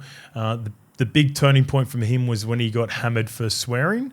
I was doing an interview for radio on the field, and I think that after a game. There was maybe a couple of moments throughout the season where he was criticised, so he decided I'm going to go on a break. He put that break probably extended. I will say, like, I'll push back against that part of it where, like, I want to hear from Latrell. Like, if he's got genuine reasons for having a break, then I'm all for it. Take your time. I would have liked for him to have come back a little bit early. But as I said, you can hear from Latrell if he's on like social media and you see him like. No doubt, you can do both though. You can do both. You can do both. But if you don't want to, that's what I'm saying. My point is, you just don't. Yeah, but my point back to that, and this is sweet. We can disagree on this. That if Latrell did it with Reece Walsh and Kalen Ponga, and then Teddy did it, because that would be, I would sit back and go, no, I love all those guys if there are genuine reasons for doing it, like Latrell had, but I still want to hear from because I do watch the, you're more caught up. I'm probably caught up back when I was playing, because I'm like, if I had that choice, and I've had media bans, I've talked to media for 6 months, but I just couldn't give a fuck. That's probably me. That's probably the old me coming out going, fuck him. Who cares? If I had the platform right now that I had in the 2000s, no one's getting talked to. No one. Not one person. Maybe Danny Widler. He's the only one who fucking actually cared about. The exclusive would have got a fucking exclusive. That's What about it. Chammas? Chammas, if he was around, he was probably about 10 years old back then. But, yeah, probably only a couple. That's it. Everyone else can fuck off. Right? And that's what I mean. That's why I'm like that. And I'm still like that. I don't do Channel 9 or anything. Nothing. Fox, nothing. I do Levels, do Channel 7. Done. That's fair enough. And Hello Sports. Yeah, we're going to do a stream. Love Hello Sports. We're going to do a stream. We're ready to do the show. Well, it's also, I'm going to put a Hello Sporter. It's not plural. Oh, fuck you both off, always Lukey. say plural. Hello Sport. There's one to take note. Have they never been Hello Sports? Never. And you've always said Hello Sports, and you get the odd comment here and there. I've never seen that comment, ever. I always... Where? How many times? You've seen it. Chat in the comments. How many times? No, I read And I read all the comments. I read every comment, in every dribblers episode. pages and stuff. I'm on P's and D's all the time. I've never seen it. I've seen it. Well, thank you, 100%. Hello Sports. Sports. Fuck the plural. Hello Sport sounds mad. Hello Sport sounds stupid. That's the best. Do they say hello, welcome to Hello Sport when they introduce Yeah. themselves? Yeah. I don't know the reason why it is that. It's a good question for him, but I think it's like Hello Moto, like back in the day. Remember, it was like Hello Moto, and it's like Hello Sport. That's definitely not it. That's why. I don't know what you're talking Lukey, I don't know what you're talking about. Anyway, love Hello Sport.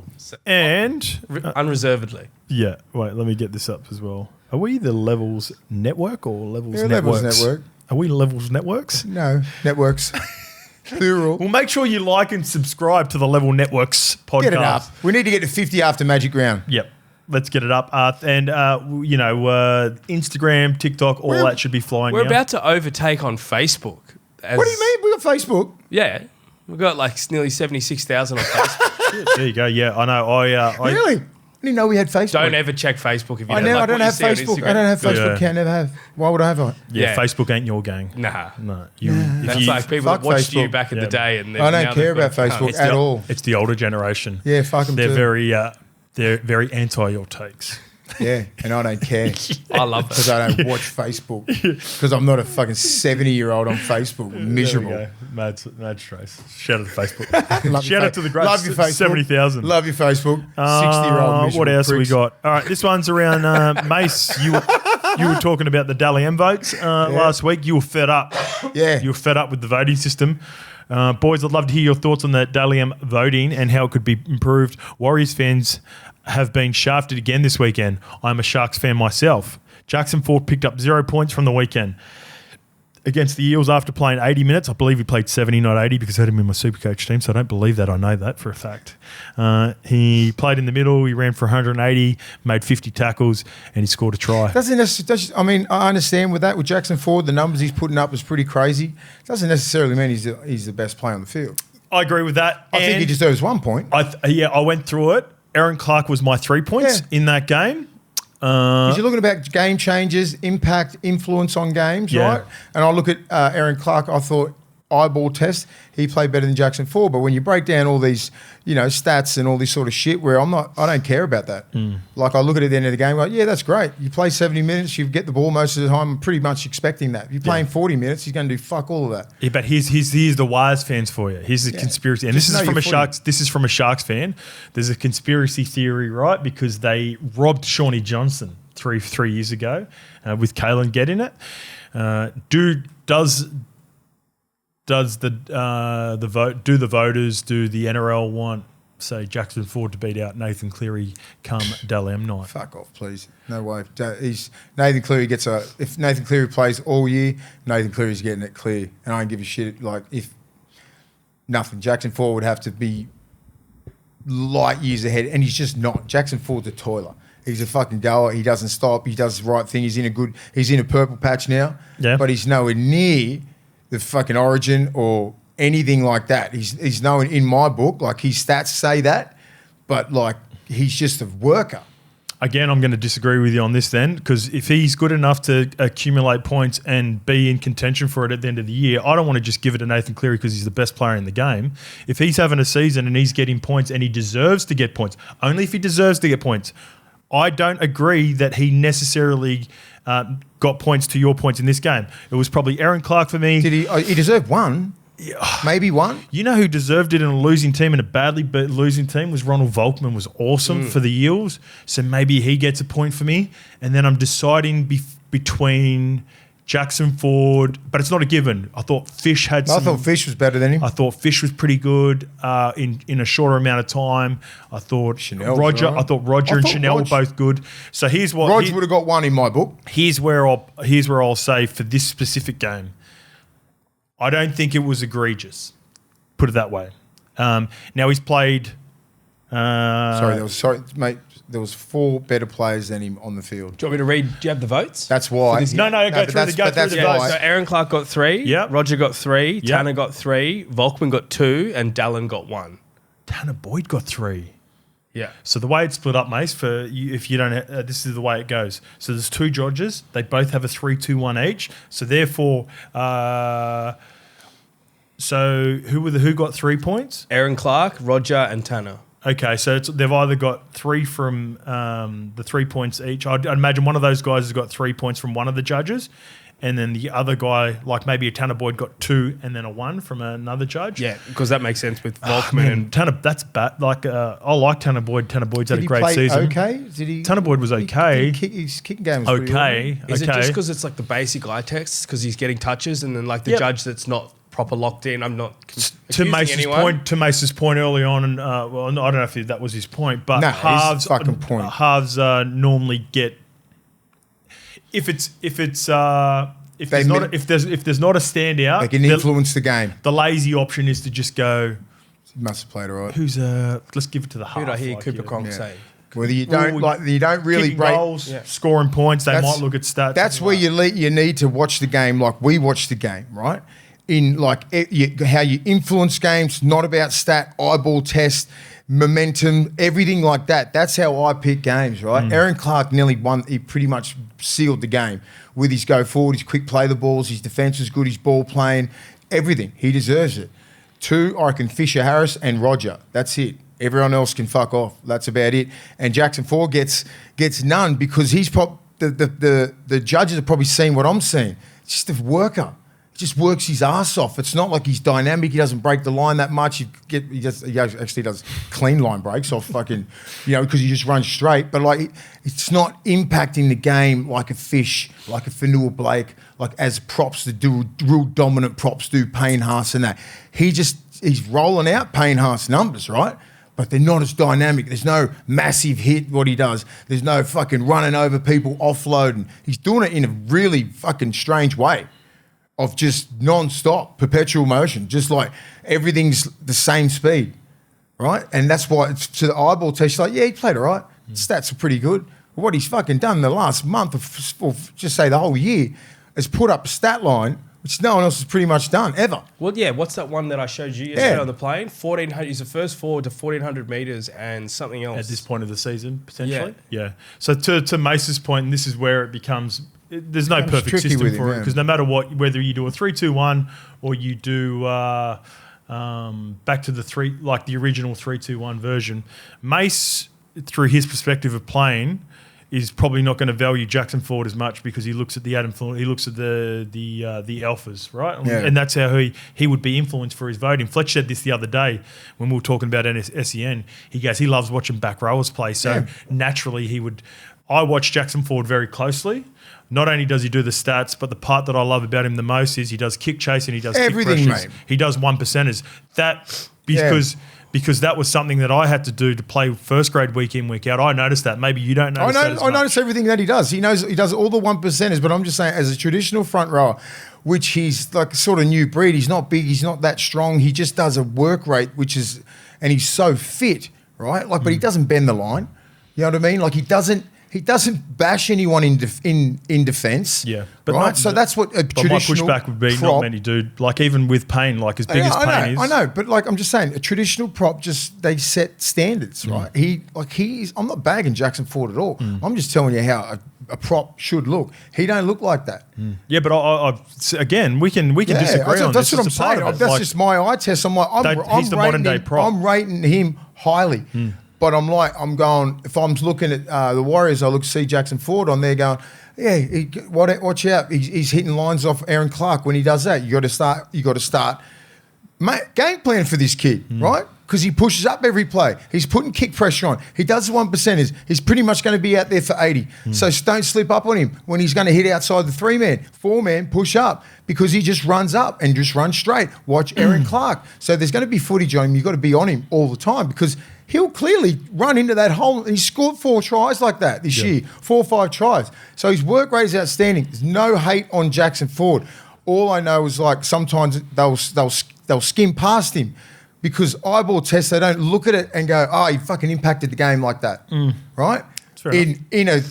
Where I look at the game and go, he did impact the game. He does deserve 1 point because he's doing something that the other ones aren't doing.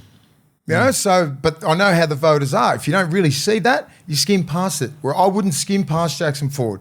He'd be always getting, for the last 8-9 weeks, he'd be always either getting 3, 2 or 1 because he's been their fucking best player. Yeah, he's been really deserving. So there's no hate on him. I'm just trying to explain because of how he plays, and it's not a fucking Payne Harsh run and a Fanul Blake or, you know, Tino and that sort of prop, right?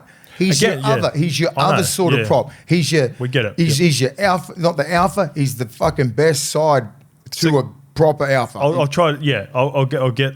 So here's the way that you would have, and the way that the front row would have played during your time is you might not have looked over at Jackson Ford and been super intimidated during your time, but now with all the extra fatigue in the game, he is understanding that maybe going against a guy like you, and when you're at your prime now, that Jackson Ford isn't going to get you in the first 2 minutes of the game. He's going to get you in the last. He's going to get you in the last 5 minutes of the halves when fatigue sets in and the big boys are struggling. So that's where he's been really valuable. So and I think and another thing to Jackson Ford, he won't be getting his flowers for another. He'll play this year like that, and then next year, and then the next year, then they'll go because that's going to be your prototypical prop. They're still in that phase of Payne Haas and all that kind of stuff because they play big minutes, Payne Haas and Tino and Fanul Blake, but they'll start giving him his flowers soon. I think Payne's injury is a big will be a huge factor whether he's a part of the Origin makeup or not. I think he's going to be a part of the squad. Massively. He's banged up, mate. He's banged up. It looks like a lot. You know, you play, as I said, like you play about 6-7 years at the top. Then it starts, you get on these Kangaroo tours, you play full Origins, you get into big runs of the... Oh, sorry, no, I meant Jackson Ford. The health of Payne will determine whether Jackson Ford is part of the makeup. I think I was just saying, because I'm just saying why Payne Arse is banged up, and a lot of the premier props are like, you know, you start in your 6th, 7th, 8th year, and then like 5 years in the rep scene, that's when the little niggles start happening. Yep. All right. This episode is brought to you by Papa Macros. If you are new and you haven't gone onto the website, papamacros.com.au, you can put in the code levels30. Once you order your first box, that'll get you $30 off the first box. Levels 10, 10% off all future orders, and that is specifically for our audience only. And I'm just looking at the menu here, having a look. There are a couple of new options, and returning options. This is... an option I loved, Mace. I'll get you on this one. The Zesty Nando's chicken. And we got teriyaki chicken fried rice lamb. You were loving the Mongolian beef. We'll see if this one is still on there before we talk about it. Ooh, it's off. So we might have to go to chicken teriyaki. So they mix it up every month. Chicken beef. I don't think they realised I didn't eat seafood. I didn't realise that, mate. Yeah. So you've been copying my order. Yeah. I'll take the seafood part off you. Have you never been a seafood guy? Ever. So my partner, my mum eats fish eyes, and I don't even eat a fucking prawn. Really? No, I've tried every seafood, but I never knew that about you. You know? Nah. Anyway, quick little thing. I was just like, when we flew with Qantas and we've been flying with, Virgin. Imagine Papa Micros serve food for airlines. That's like not that would be awesome if Papa Micros served that, like a healthy option, but you probably wouldn't even know it was healthy. But it's that fresh and just, I don't know, bit of an idea, Papa Micros. Marco would love that idea. And I want a bit of a slice too if you get in. But I'm have you got to connect or just giving him the idea? I actually do. So but I'm just saying, imagine Papa Macros was served to you by Papa Macros and people, because I don't eat plain food at all because I don't trust it. But it's the Trust same Papa concept. Macros. They just heat up Good shout. stuff. That's all the planes do.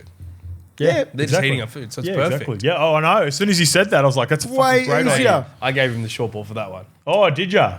Yeah, we'll talk about it on the plane. Yeah. Yeah, well, so imagine Papa Macros did I'm this. taking. Well, you can't give him the short ball. He says it, and then say you gave him the short ball. 'Cause he forgets about- 'cause he forgets about the That's shit. not giving him a short ball. Yeah, that's now not. you're 'Cause we claiming it. both had the fucking conversation. I said, yeah. Well, I'm taking my Papa Macros to Magic Round. I'm throwing a few in the bag. Oh, there you I go. bet you do. There you You'll go. eat it heaps. I love it. All right, let's get to the game. We're going to be at this game Pack tonight. me one.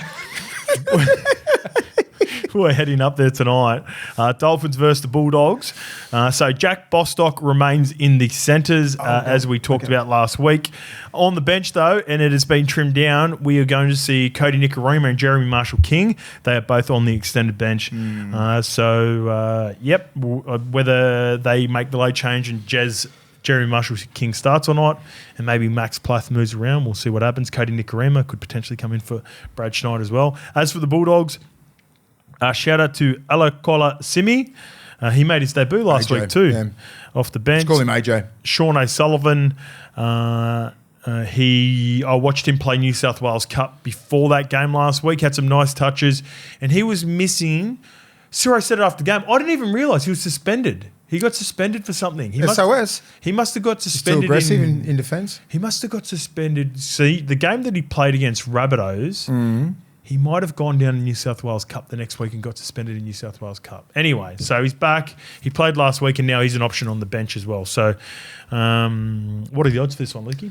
Dolphins are with tab $1.44. The Bulldogs are outside. It's at $2.80. The line is 6.5. 6.5. It's about right. Let's go on a bit of a tangent here. Talking to a few smart humans in rugby league, right? And about why the Bulldogs aren't going good, why Canberra's not going well, Melbourne, the top tier teams from last year are down the bottom, right? So the evolution of the game usually changes 3 to 4 years, right? Yep. And it's changed in one. And the teams that are down the bottom haven't acclimated quick enough to the new rules, right? And the way that they play. Souths have, right? They play every play. Cronulla have, Penrith have, Brisbane have, and the Roosters, right? They play as soon as they generate speed in the middle of the ruck, and they've got dominant forwards, right? Very dominant forwards who can get that, who can get those quick play balls. Back five, very important. Get out of back five easily, right? They can get there, and then it puts pressure off the forwards, right? If you don't have a good back five or back three, they can get you some good meters. Your middles have got to get back there, and they're fucked, and they get on a kick chase, and you're expecting more people down there. So most good defensive systems are trying to get 11 down there. You're slowly seeing 6, 7, 8 getting down on there because the game is just way too quick.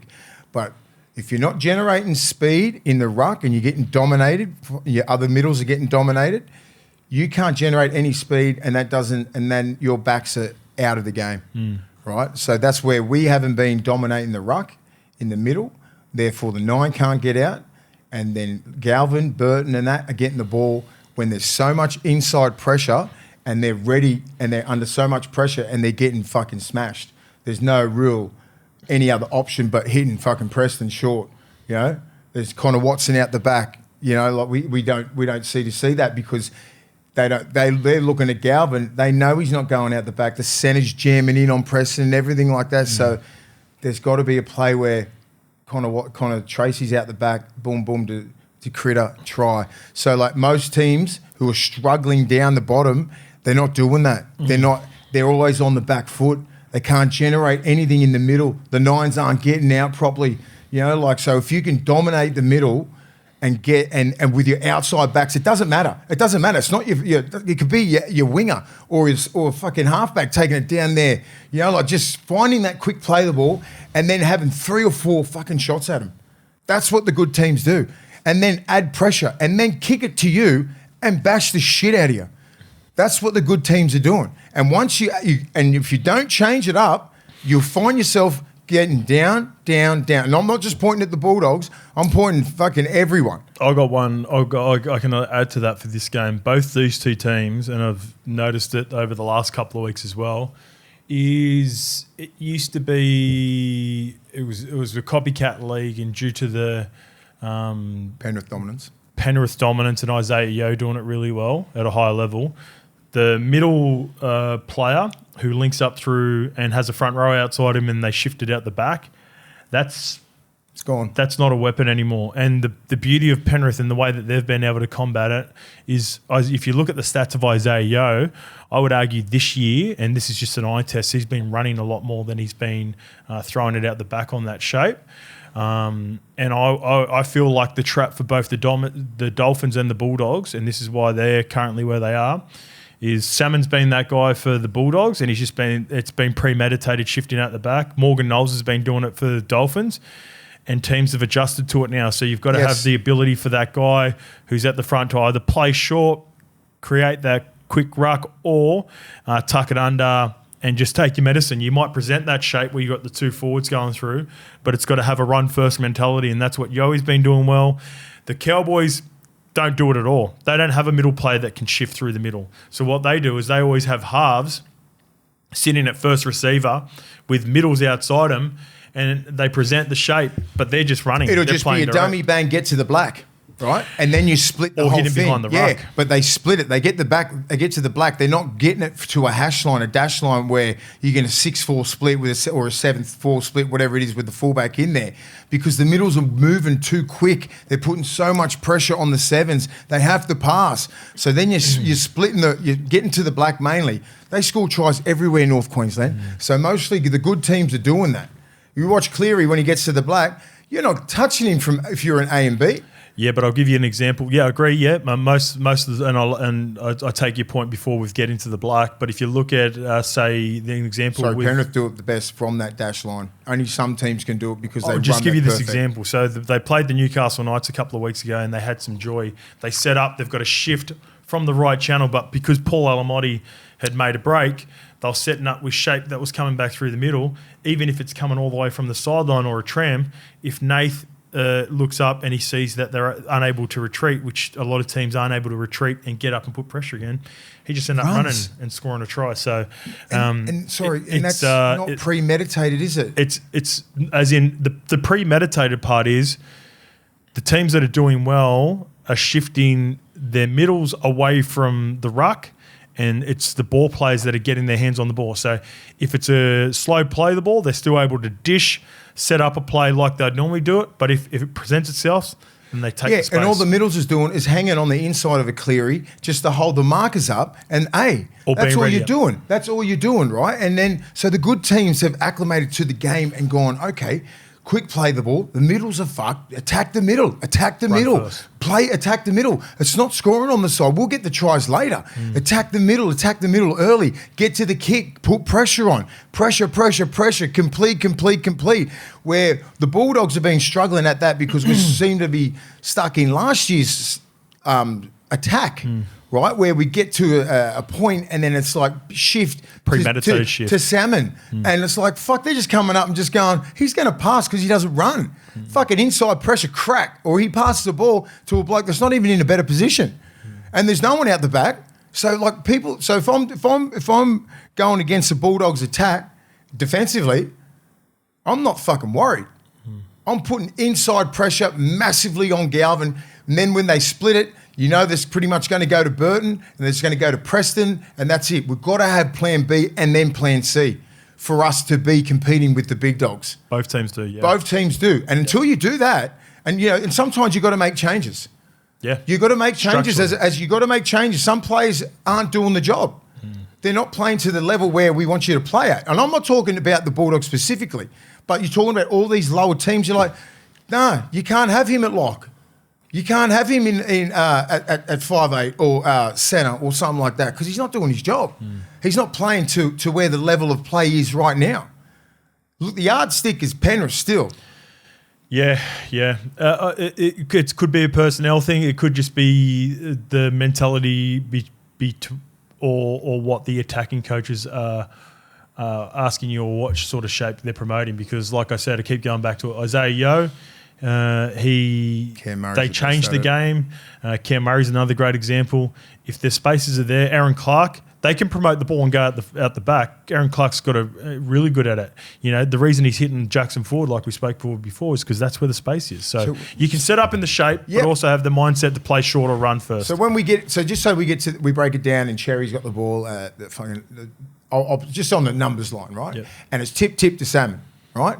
And then it's usually another block shape. Salmon should be getting the ball like Aaron Clark and trying to get to the 4-man, and fucking Tupanua hitting that line. Remember he did that a couple of years ago when he just ran fucking straight on that straight line? Oh, yeah. Scored a couple of tries. Started last year. Yeah. Yeah. That's what I want. Toops, just get that because he runs that brave line. Not many people like doing that. If I was Salmon, I'm having that conversation with fucking Toops. I'm building that combination at fucking training because Kicks usually just loves having that thing, but Toops loves that line. It's the space around. It's the space around the post, right? You don't have to go out the back all the time. It's premeditated. That's what I want as a defender. Go out the fucking back, please. Dummy it and have a go. I'll fucking crack you. That's what I'll do. But if I see you with a little bit of shape inside, like Cam Murray, shape inside, lead runner, and then someone out the back, then I'm fucking going, God, fuck, he could hit Tupanua. Better watch that. Do you know what I mean? And then the other guy might come in. Then you might get numbers. That's it. So, Dolphins. I'm on Dolphins in this game too, Mace. You're on the Bulldogs? Yeah. 6.5. Dogs will win. I feel like there will be a response for this potentially Got to be, mate. as well. There's got to be a response from our Dogs. There has to be. 3 in a row, then 4 in a row. I'm thinking tactically, what about the matchups out wide as well with Bostock and Herbie Farnworth, Stephen Crichton, Bronson Sherry? It's a fucking good battle. So talking on that shape as well, the physicality is going to be awesome. The line speed's going to be awesome. Benny Filiaki's going to be a problem. He is going to be a problem. Him and Katoa. Who's on? He's on right side against Matty Burton and Bronson Sherry. And who else is over? Oh, I said Preston swapped over to the other side as well. You know, and me personally, I'd still have Preston next to Galvin. Makes Galvin a better player. I wouldn't have. I know he's a genuine. He's been a left side back row, but I'm like, fuck it. White kicks is out. Stay on that side. No, stay there. Yeah, I don't hate that as well. I don't, mate, because he's built that combination with Galvin. It's giving Galvin a lot of confidence. Why fucking change it? I don't know. That's just my thoughts. All right, Sydney Roosters versus the Gold Coast Titans. This game is at Polytech Stadium. I'll be calling this on SEN so you can sync it up to the whatever version of the game you're watching on TV. No, fuck that. It depends who's calling on Fox. Just sync in no matter what. Come and listen to me. That's way better than any option that you could listen to on either channel, respectfully, to 9 and Fox. All right, so Cody Ramsey is in on the wing. Nwanga Nitawase is out. Egan Butcher is also a part of the bench. Spencer Leniu has been promoted to the front row. There's been a lot of chat about Spencer. Why do you think he's been given 10 minutes last week and now he's starting? Tinfoil hat on. Scope. My tinfoil, if he is on the outer and the Roosters are looking to move him on in 2028 or even as early as next year. You start him and you give him more minutes and you show other oppositions that he's still got it. Still that dude. We just don't want him. Maybe a little bit fired up. Yeah, and you give him probably 3 or 4 starting games. Hopefully he gets in Origin, and he's still that dude. Maybe they've just got other plans. That's what I'm thinking. Tinfoil hat, or he wants out and just wants to fucking cash in somewhere, get another deal, and not cash in, but like not fucking play 10 minutes. He's not a 10-minute man. Start him. Let the clubs know. Hey, I'm fucking still here. And then you do a little deal on the side. That's what I reckon's happening. I wouldn't be surprised if either Nat or Egan Butcher don't start. I still think Spencer comes off the bench. The more I looked at it over the weekend. For the Titans, they have made a shitload of changes. I predicted this after the presser, didn't I, boys? I know fucking coaches. I know what they're thinking. I know where they're going. Finish their sentences. I finished the sentences. Jesus. So, Jensen Tamulpaya, potentially. Let us know in the comment section. I'm sure you will. Tamulpaya. Yep. He's in for Faimani. Faimani got injured. I don't know if you saw that game last week, but he was going over to score a try, bombed the try, and he actually hurt his knee because he sort of stumbled at the same time as he was trying to catch the ball. And it's Is that how he did that? He played the rest of the game. It was in the first 10 fucking minutes. animal too. He's been going good. Tough bugger, yeah, but he's going to miss some time now. He sucks. misses out. Also, big shout out to Zane Harrison. So Fozzie was telling us about Zane Harrison last year, Lukey, when we were doing our show. He's the one that did the dropout, or was the conversion with him? Yeah, they were sideline video? doing. They were just doing halves, kick, catch, and stuff. That we used the clip from the Titans media team. Yeah. Huge raps on him. Queensland under-19s player last year. They believe he is the future of the club, and they've taken their time, just like Cade Reid, just like Mitch Woods for you guys, just like Joey Walsh for Manly. There's an example of these young kids that are coming through looking for an opportunity. Zane's going to get his. Cleese goes into the front row. Oliver Pascoe, he goes into hooker. And Chris Randall goes into the back row. So and Cooper Bye starts as well. He's a Origin player in the wings, mate. He looks good, doesn't he? Play. He looks good, doesn't he? So a number of changes. We see our man Adamaho go to the bench. Yeah. Sam Verrills is 19th man. Lockie Elias is 20th man. And I mentioned Fane Marnie probably missing. Oh, yeah, Curtis Moran, Cooper Bye, and Cleese Haas. They've been rotating all year. Like it's been one of them playing front row, another one playing lock, and he's just been, I think maybe matchup wise or form wise, he's been mixing them up and just trying to. I think Hane is looking for one of them to go, fucking give me that spot. Let's lock in that spot. And even because Mo Fodder-Wake has been on the bench now. Bit for of a about 3 size weeks. too, like because Chris Randall, he's a very good defensive player. Cooper Bye at lock, he's a big body. He can hit good. Good ball player. I don't want him to ball play that much. I want him to run. Yeah. I don't want him to fucking, just because you got 13 on your back, don't turn into the bra. He's more of a late offload guy. Yeah. That's his bread and butter. Lukey, what are the odds for this? The odds for this one with Tab, Roosters heavy favourites, $1.11. Gold Coast is $6.50. The line is 18.5. I am De Groot, number 19. There he is. I'm going to get my multi up for this game. I've got a multi for this game. So, the Sydney Roosters, my same game multi for this game is I will be on Sammy Walker and Siwa Wong for the Sydney Roosters. I think they can have some joy. I think there are going to be a lot of points in this game. And as for the Gold Coast Titans, he always seems to have a little bit of joy. I remember calling the game last year at Allianz, and I think he took an interceptor. He might even had 2 tries in last year's game. So let's go Jaden Campbell for 1 try. I think as good as they have been, the Roosters, there are some points in them. They can leak some. They can leak some points like most teams in the competition. I love the 6 o'clock game, and I'll be calling this for SEN, so come and sync it up as well. Mace, how do you see this game going? Roosters should win, right? But they should what's win. the line again, Lukey? 18.5. Yeah, interesting. Just for that many changes, Yeah. it's pretty crazy. Like, you know, Jaden Campbell to 6, which means he's going to run more. Which I thought he was doing a great job at 7. Obviously, not happy with our man Lockie Elias. I thought he was going all right. He was going okay. Yeah. So obviously Zane is the future of the club there. Cleese Haas gets a start. Oliver Pascoe, like the spine. That's the problem. Obviously, they're going to be working on that at training all week, but match day is totally different. You're going against a juggernaut here in the Sydney Roosters, so Roosters quite comfortably.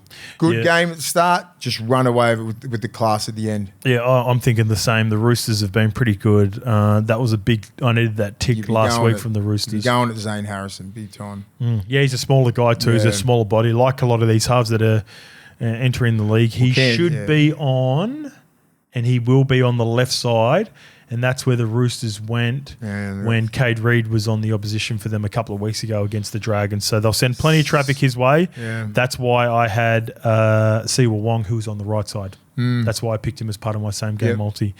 I can see them sending plenty of traffic there. I don't mind Jaden Campbell going to 6. Won't change the game that much. I think just looking at Zane Harrison and some of the even some of the preseason work, I think he's more a traditional 7, bit of a smaller body, and Jaden Campbell. Man, Keanu Kinney, Jaden Campbell, Zane Harrison. If this kid is who they think he is, could finally just be settled. And AJ, Philip, Sammy, like that back line can match anyone. If Zane Harrison lives up to the hype, Yep. you don't know what. Pasco's been good in spots their forwards just need to just hold their own. All right, the 8 p.m. game is the North Queensland Cowboys versus the Parramatta Eels. Just one change for the Cowboys, the McIntyre system. He's in the back row. Jeremiah Nanai is going to miss, I think, about at least 4 weeks with that re-aggravating. So it's not that bad. Let me get it up here. Thank God. I thought he was done. Let me get it up here. I'll confirm. I'm just going to... Oh, look at the Broncos far out. Look at the Broncos injuries. Katoni's missing in this game. Takura, Moser, Payne. Whew. All right. Nanai shoulder, round 13. Oh, that's good. Round 13. I thought he was done. Yeah, flexible. As for the Eels, Jordan Samrani goes into the centres. Will Penasini's out. Ronald Volkman retains his spot at 6. Jonah Pezzett not even a part of the 22, so he'll play cup again this week. Talon De Silva gets the starting hooker spot because Riley Smith. The easiest last name of all time, is out. Kelma Tuolangi was a late swap into the starting lineup last week. He gets the start in the 11 jersey. And Upper Twaddle, he had the debut of doom in a losing team against the Tigers. I think he scored twice in his first 3 touches. Scored twice and signed for the Bears. That's him. Yeah, and signed with the Bears. Really? What about Parramatta? Strike while the iron's hot, eh, son? Harrison Edwards from the Cowboys comes down for cover. Yeah, there you Do go. you know much about him? I've never really... Ran into Harrison Edwards in Foster. We trained together. Boy. He's a Bulldogs boy, mate. Yeah, he's Legend. from Bulldogs. Great guy. Oh, Great is he? kid. Yeah. Good. What's he? I've read that he's a bit more back row cover as well as Lock, second row, can play 5'8", hooker. He's a bit of it. Yeah, he's a jack of all trades. Love that. Good man. Good human. Played a lot of footy last year. Parramatta Eels fans need to chill. Like, they're going hard at getting no signings, but like, who else is signing people at the moment? It's hard out there, mate. Yeah, well, so it's a tough position right now to be signing anyone of note through the season because no one's, with all due respect to Harrison Edwards, he's just on the outskirts of the Cowboys team week in, week out. If they've got injuries, he's got good cover. He's a bit of a hybrid player, can play edge, middle. He even played hooker for him a couple of times for the Bulldogs as well. But yeah, I think the Parramatta Eels are starting to get desperate as well because they've lost some players over the last couple. We never thought they were going to lose like 6 starters. Yeah, exactly. And the Upper Twaddle one, that'll be.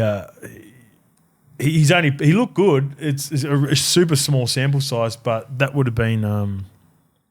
I hope he doesn't kill it for the Eels, right? And he goes on to play for the Perth next year because he looks really promising. What are the odds for this game anyway, Luke? The odds for this game, the North Queensland Cowboys are $1.31 favourites, Para $3.50. Tab have set the line at 10.5. It's a big task for the Eels too. This is the prime time game too. 8 p.m. on a Friday. I like watching the Cowboys play. Yeah, so do I. I was almost going to just keep going north. But we've just travelled too much. They just keep. Yeah, you want to go watch the game live? It's only $250 flight from Brisbane to. Yeah. It's a good stadium too. I love Queensland Country Bank Stadium. You just want to go to the Mad Cow. You know it. Big Red Dogs. I like the way the Cowboys play. They've adapted to the rules pretty good. They generate a lot of ruck speed. You got guys like Tom Dearden and like Jake Clifford, Drinkwater. They're fucking at you all the time. They don't care taking one off the ruck. If Dearden sees you not coming up at he's going. He's going, just taking the meters. Next minute, he's going down the short side. Next minute, Clifford's attacking the other side. So it's like, and then you got your back rows just hold, like Halen Luke, just hitting holes. Ruben Cotter working hard. They've got a really good, really well-balanced side. And you know what's an interesting watch?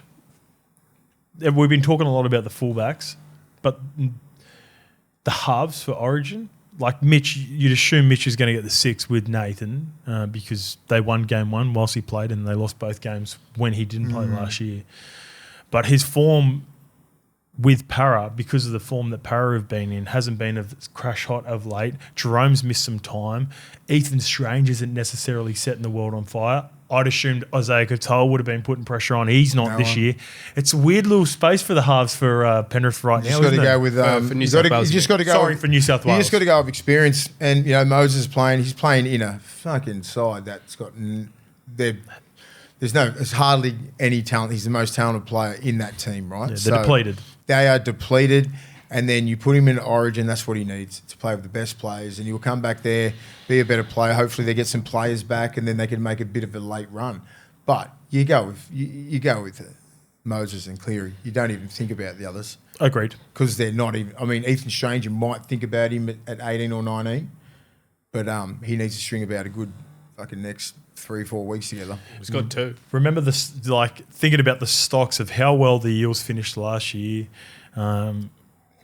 In spurts, how well the Dolphins played and how good Isaiah Katoa played when they won, and everyone was talking about Strangey. Going into the end, finishing last year, it was fucking New South Wales halves. This year, it's just been a little, and even Jerome. Well, have a look at Queensland. What's Queensland halves? Have a look at fucking. Have a look at money. Like, I'm not worried about money once he puts that jersey on. You know, but confidence, you get confidence when you put that jersey on. Fair point. I don't give a fuck about. Fair point. You know, mate. like you got Dearden, who's he's been playing some really good football, but he hasn't set the world on fire either, right? But he doesn't really have to. He hasn't had to. We've said at the start, he's like, they've got these other guys just going fucking bang, bang, bang. He just comes in whenever he wants. Kicking game's still outstanding. Defensively outstanding. Runs when he wants to. Doesn't overplay his hand. Perfect 7. Perfect 7. Last couple of weeks has been good. Yeah, he's been really good. Yep. Money, I don't give a fuck about. If he's in the worst form of his whole career, you get him into camp, plays Origin, fucking Both those two guys, human. Mitch Moses and Cam Munster, they can't wait to get into Origin camp because you got to and just get around some proper talent. It's a different like vibe. You're in with the best. You feel back at home. And you're like, fuck yeah, like you just, no disrespect to their team, but you're like, fuck.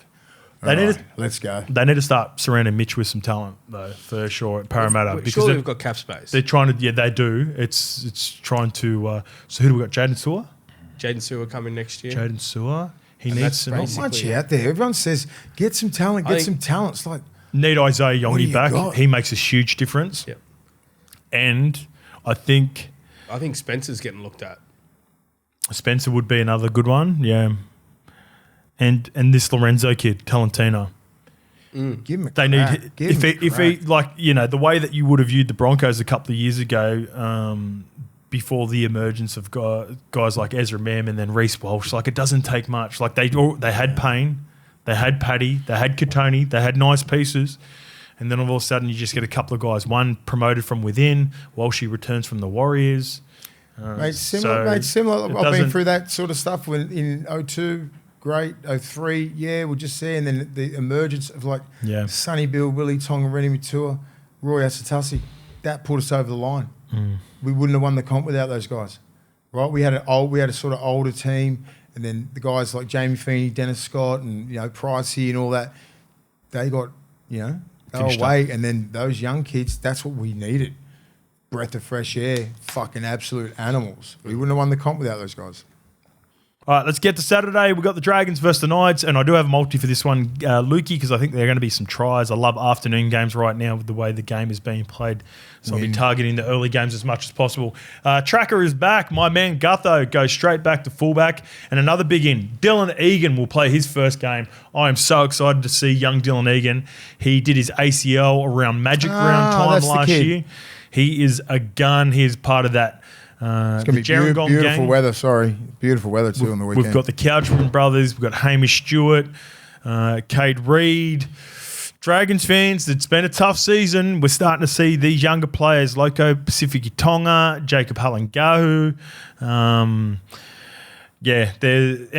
now Dean Young has been given a full 2 weeks with the bye last week to sort of figure out the style of play that he wants to play.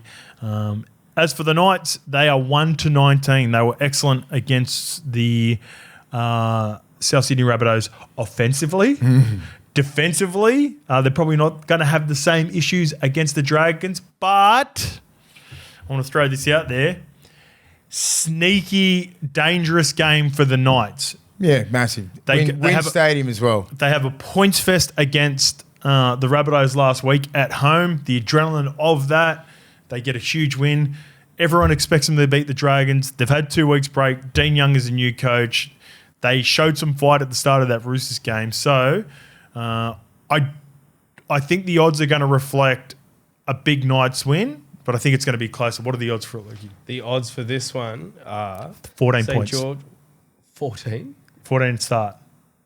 6.5. 6.5? Yeah. There you go. Tab agree with me. Tab up 6.5.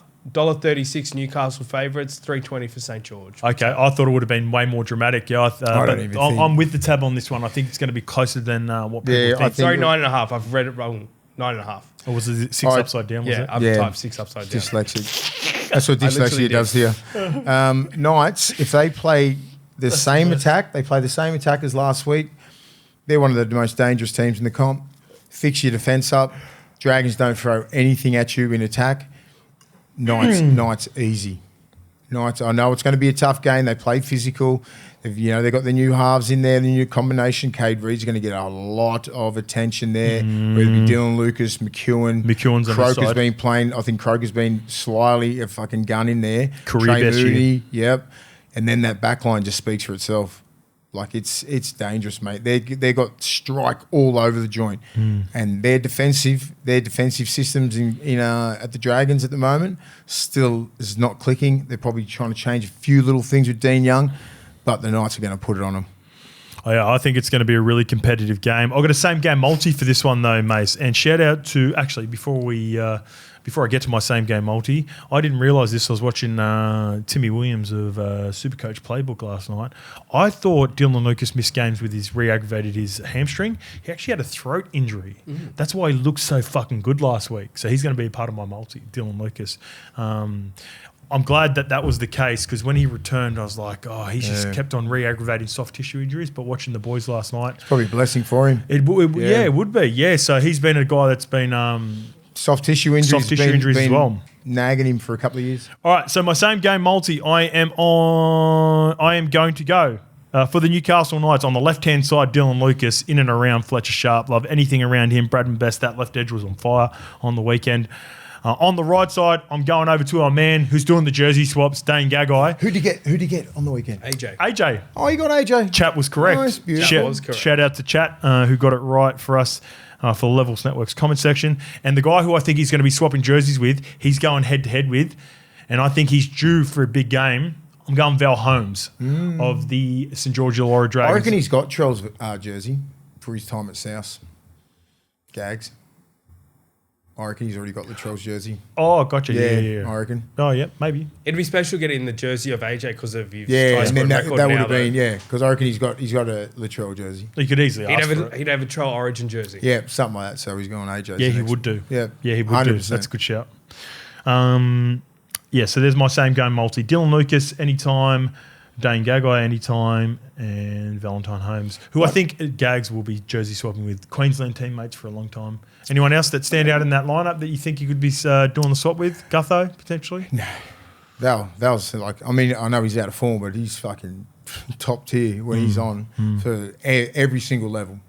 But my thing is, it's not necessarily about getting it from the best player, who we deem to be the best player during this jersey swap.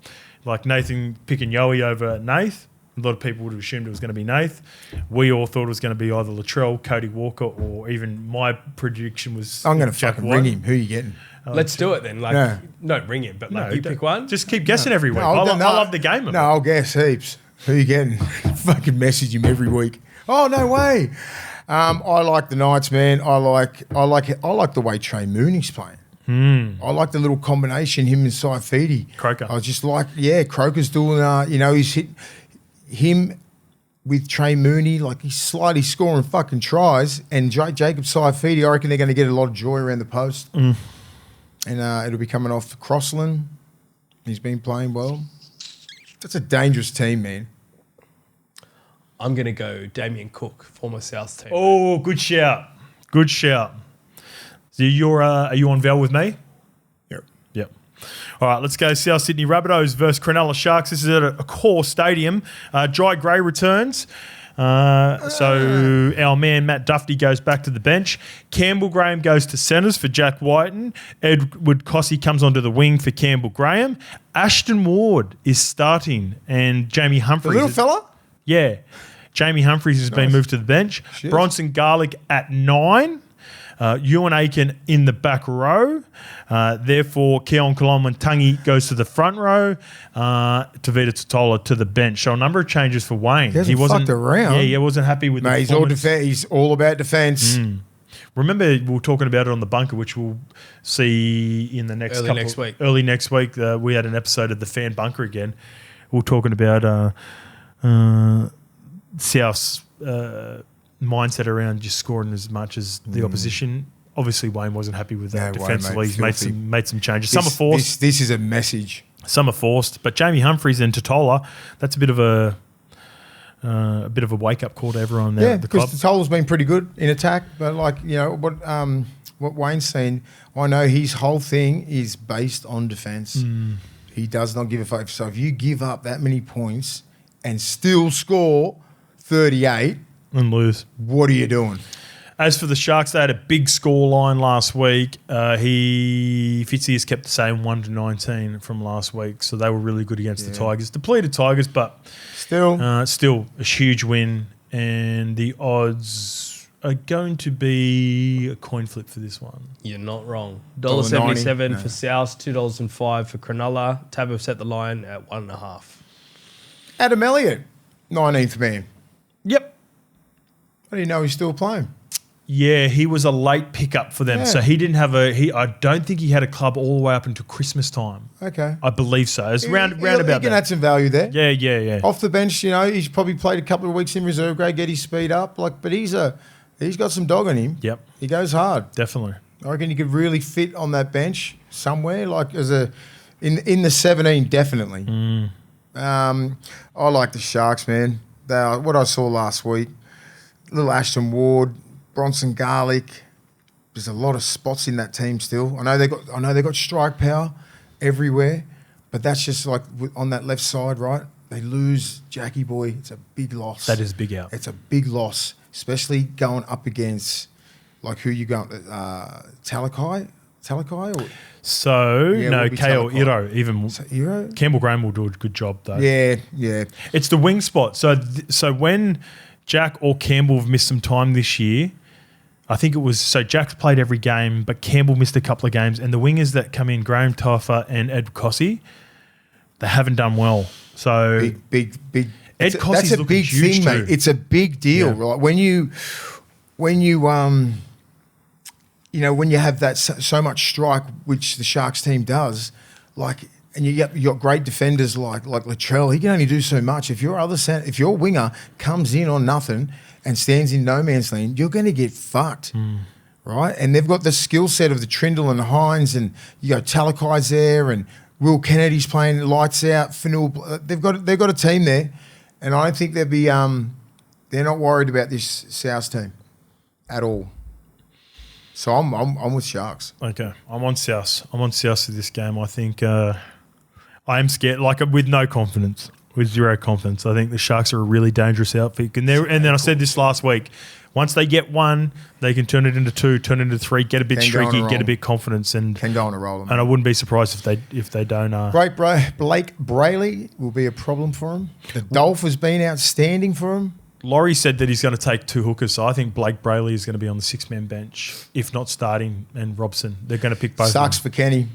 Again, luck. Unlucky being out at this time. Blake Brayley has been a fucking problem all year. Anything else? Oh, Britton Nicoter as well. I'm looking for him to have a big game as well. He's going to be on that left edge going against Latrell, being really dynamic. Cody Walker and all that. Him and Cody will be going at it. Yeah. Cody fucking just... Nico and Cody. Oh, I love that. Oh, yeah. Oh, mate, he's going to go... Nico's just going to cop... Like, if there's any sort of melee, little Francis, he's just going to get ripped by the back of the jersey. By who? Cody Walker. Just for fun. This could be the game of the round. Manly Seagulls versus Brisbane Broncos. Back-to-back Saturday night games for the Broncos. This is at 4 and 5. Saturday? Ooh. Yeah, Saturday night. I hate Saturdays. So Jamal Fogarty is 4 and Pines. Yeah, 4 and Pines. That's what they were calling it last week because he was 4-0 before. I thought you were taking the piss. 4 points. Shout out to 4 Pines Park. 4 and Pines. Jamal Fogarty is apparently 50-50. We could see Joey Walsh again in this game. Don't mind that. Jackson Sherb is the new name on the bench for Corey Waddell, who missed the last couple of weeks. As for the Broncos, they made some changes, forced changes. So Jesse Arthurs goes into the centres for Katoni, who's suspended for 2 weeks. Antonio Verhoeven goes onto the wing for Dean Mariner. Tom Duffy in to start in this game for Wren, who's going to miss the game with concussion. And on the bench, there could be a late switch. We got Ben Hunt in the number 21 jersey. So if he's healthy, I'm expecting he plays. I don't know whether he's going to start. I think Madge may give Tom Duffy a crack at the number 7 to see what he can do. Ben now, he's Hunt already had a just game comes on. starting. He's had a game off the bench for Reynolds last week. But this time, he hasn't had a game starting a full 80 minutes with Reece Walsh. So, and Ezra Mann together. What are the odds there, Lukey? The odds with Tab, Willie, are we have Manly $1.62, Brisbane $2.30. Yeah, I like that. The line is 1.5. Nice I and like tight. Manly. I do like Manly. If it was a full strength Broncos team, I'd probably tip towards the Broncos. But the way that Manly's playing, and just their defence has been up to it. They're working really hard off the ball, doing all the little things, completing highly, strike everywhere. Their forwards, they're on a tear. Ola Kawatu is just leading the way there. Jakey Trebojevic is doing a lot. Far out, who's the other prop? Where is he? Who, Bullimore? So Bullimore's in the starting line. Fucking Things out. Kobe I missed Hetherington. it. Kobe Hetherington. What's Kobe Hetherington? So they'll miss him. Good shout, mate. Good pickup there. That's a big out Yeah. against his old team as well. So that's where Sherab comes onto the bench. Takiaho and 7. I'll be starting Takiaho easily. No So that recent might be a news. late swap. If I was coaching, that'd be my late swap. Ethan Bullimore got good leg speed, but he's a bench player at the moment. Concussion. He had Okay. concussion. So he Just works probably out. just missed yeah. a week. We were sort of missed. It's they got too much strike, and it's at 4 points, 4 and pines. If we didn't have such a huge week this week, I would have gone out to watch this. I would have It's been gone out massive. to watch Be this. sold I out reckon it's going to again. be cool. Yeah, it is sold out straight away. I'm going Manly too. They've been awesome. Both these two teams have been awesome over the last month. Manly just rejuvenated under Foz, and Broncos, how tough they've been with all the outs that they've had. They've had just as many injuries, probably more injuries than any other team. Have a look at their injury list here, Mace. Have a look. See, as we slide through, this is what I look at all the time. So you look at all the injuries. Wait till you get to the top. Butts. 1, 2, 3, 4, 5, 6, 7, 8, 9, 10, 11, 12, 13. Now, Ben Hunt is going to, on the extended bench for this, but all the rest are out. Look at the names Jesus too. Christ. The next is probably the Dolphins. Dolphins got 6. Parrot be up there. Paro got 8. Oh, yeah. So there's no excuse. Oh, look at the Wires. The Wires have got a fair few as well. You know who's going to get a lot of attention Tigers. and who's got the biggest job out there? Xavier Willison and Ezra Mann. They need to stop Ola Kawatu. They've got Good to stop shout. him. They've got to. X has Great got to- shout. Good matchup. X has got to take this personally, and he's got to go at him. He's got to protect Ezra Mann. You can't leave him one-on-one, right? Because he's going to have there's going to be a lot of diversion there, and he's going to have to work that hard from the middle so he can push out Ezra Mann for the guy out the back and go, I've got Ola Kawatu. So you go out the back, push, check, release, double D, trying to get to Cola. You know what I mean? Like that's the matchup that I'm looking at, and that's where they'll be spotting up. Yep, that's a good shout because he's been starting on the edge. He moves to the middle, but he's been starting on the left edge for the Broncos as well. So that's Willison So I versus want to see that first Olakau'atu. contact.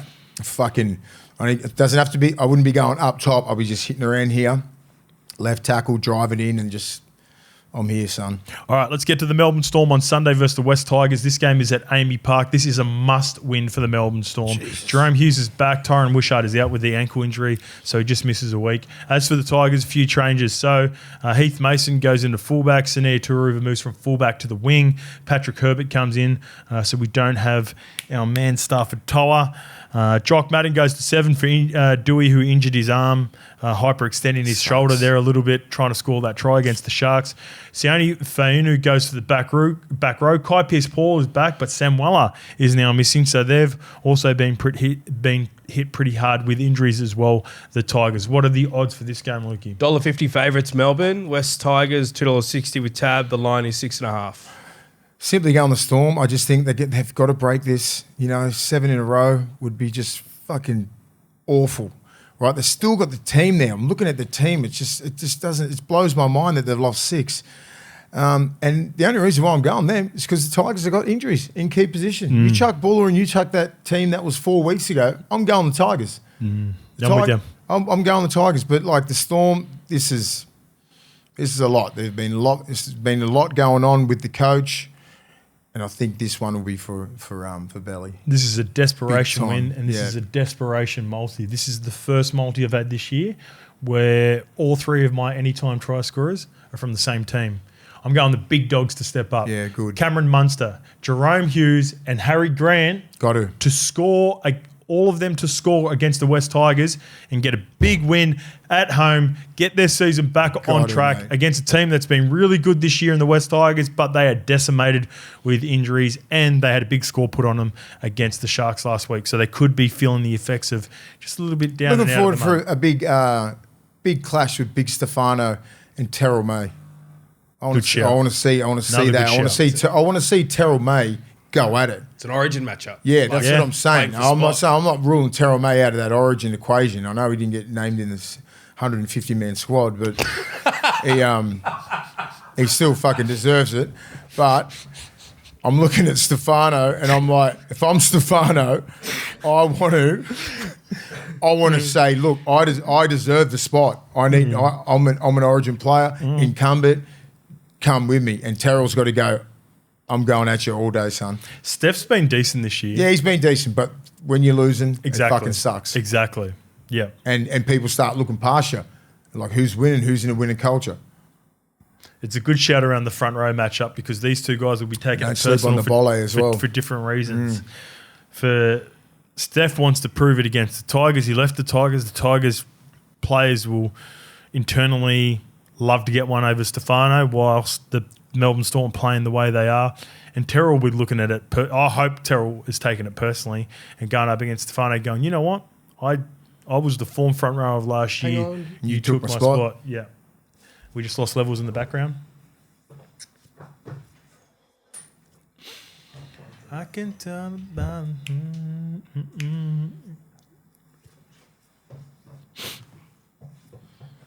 We're back.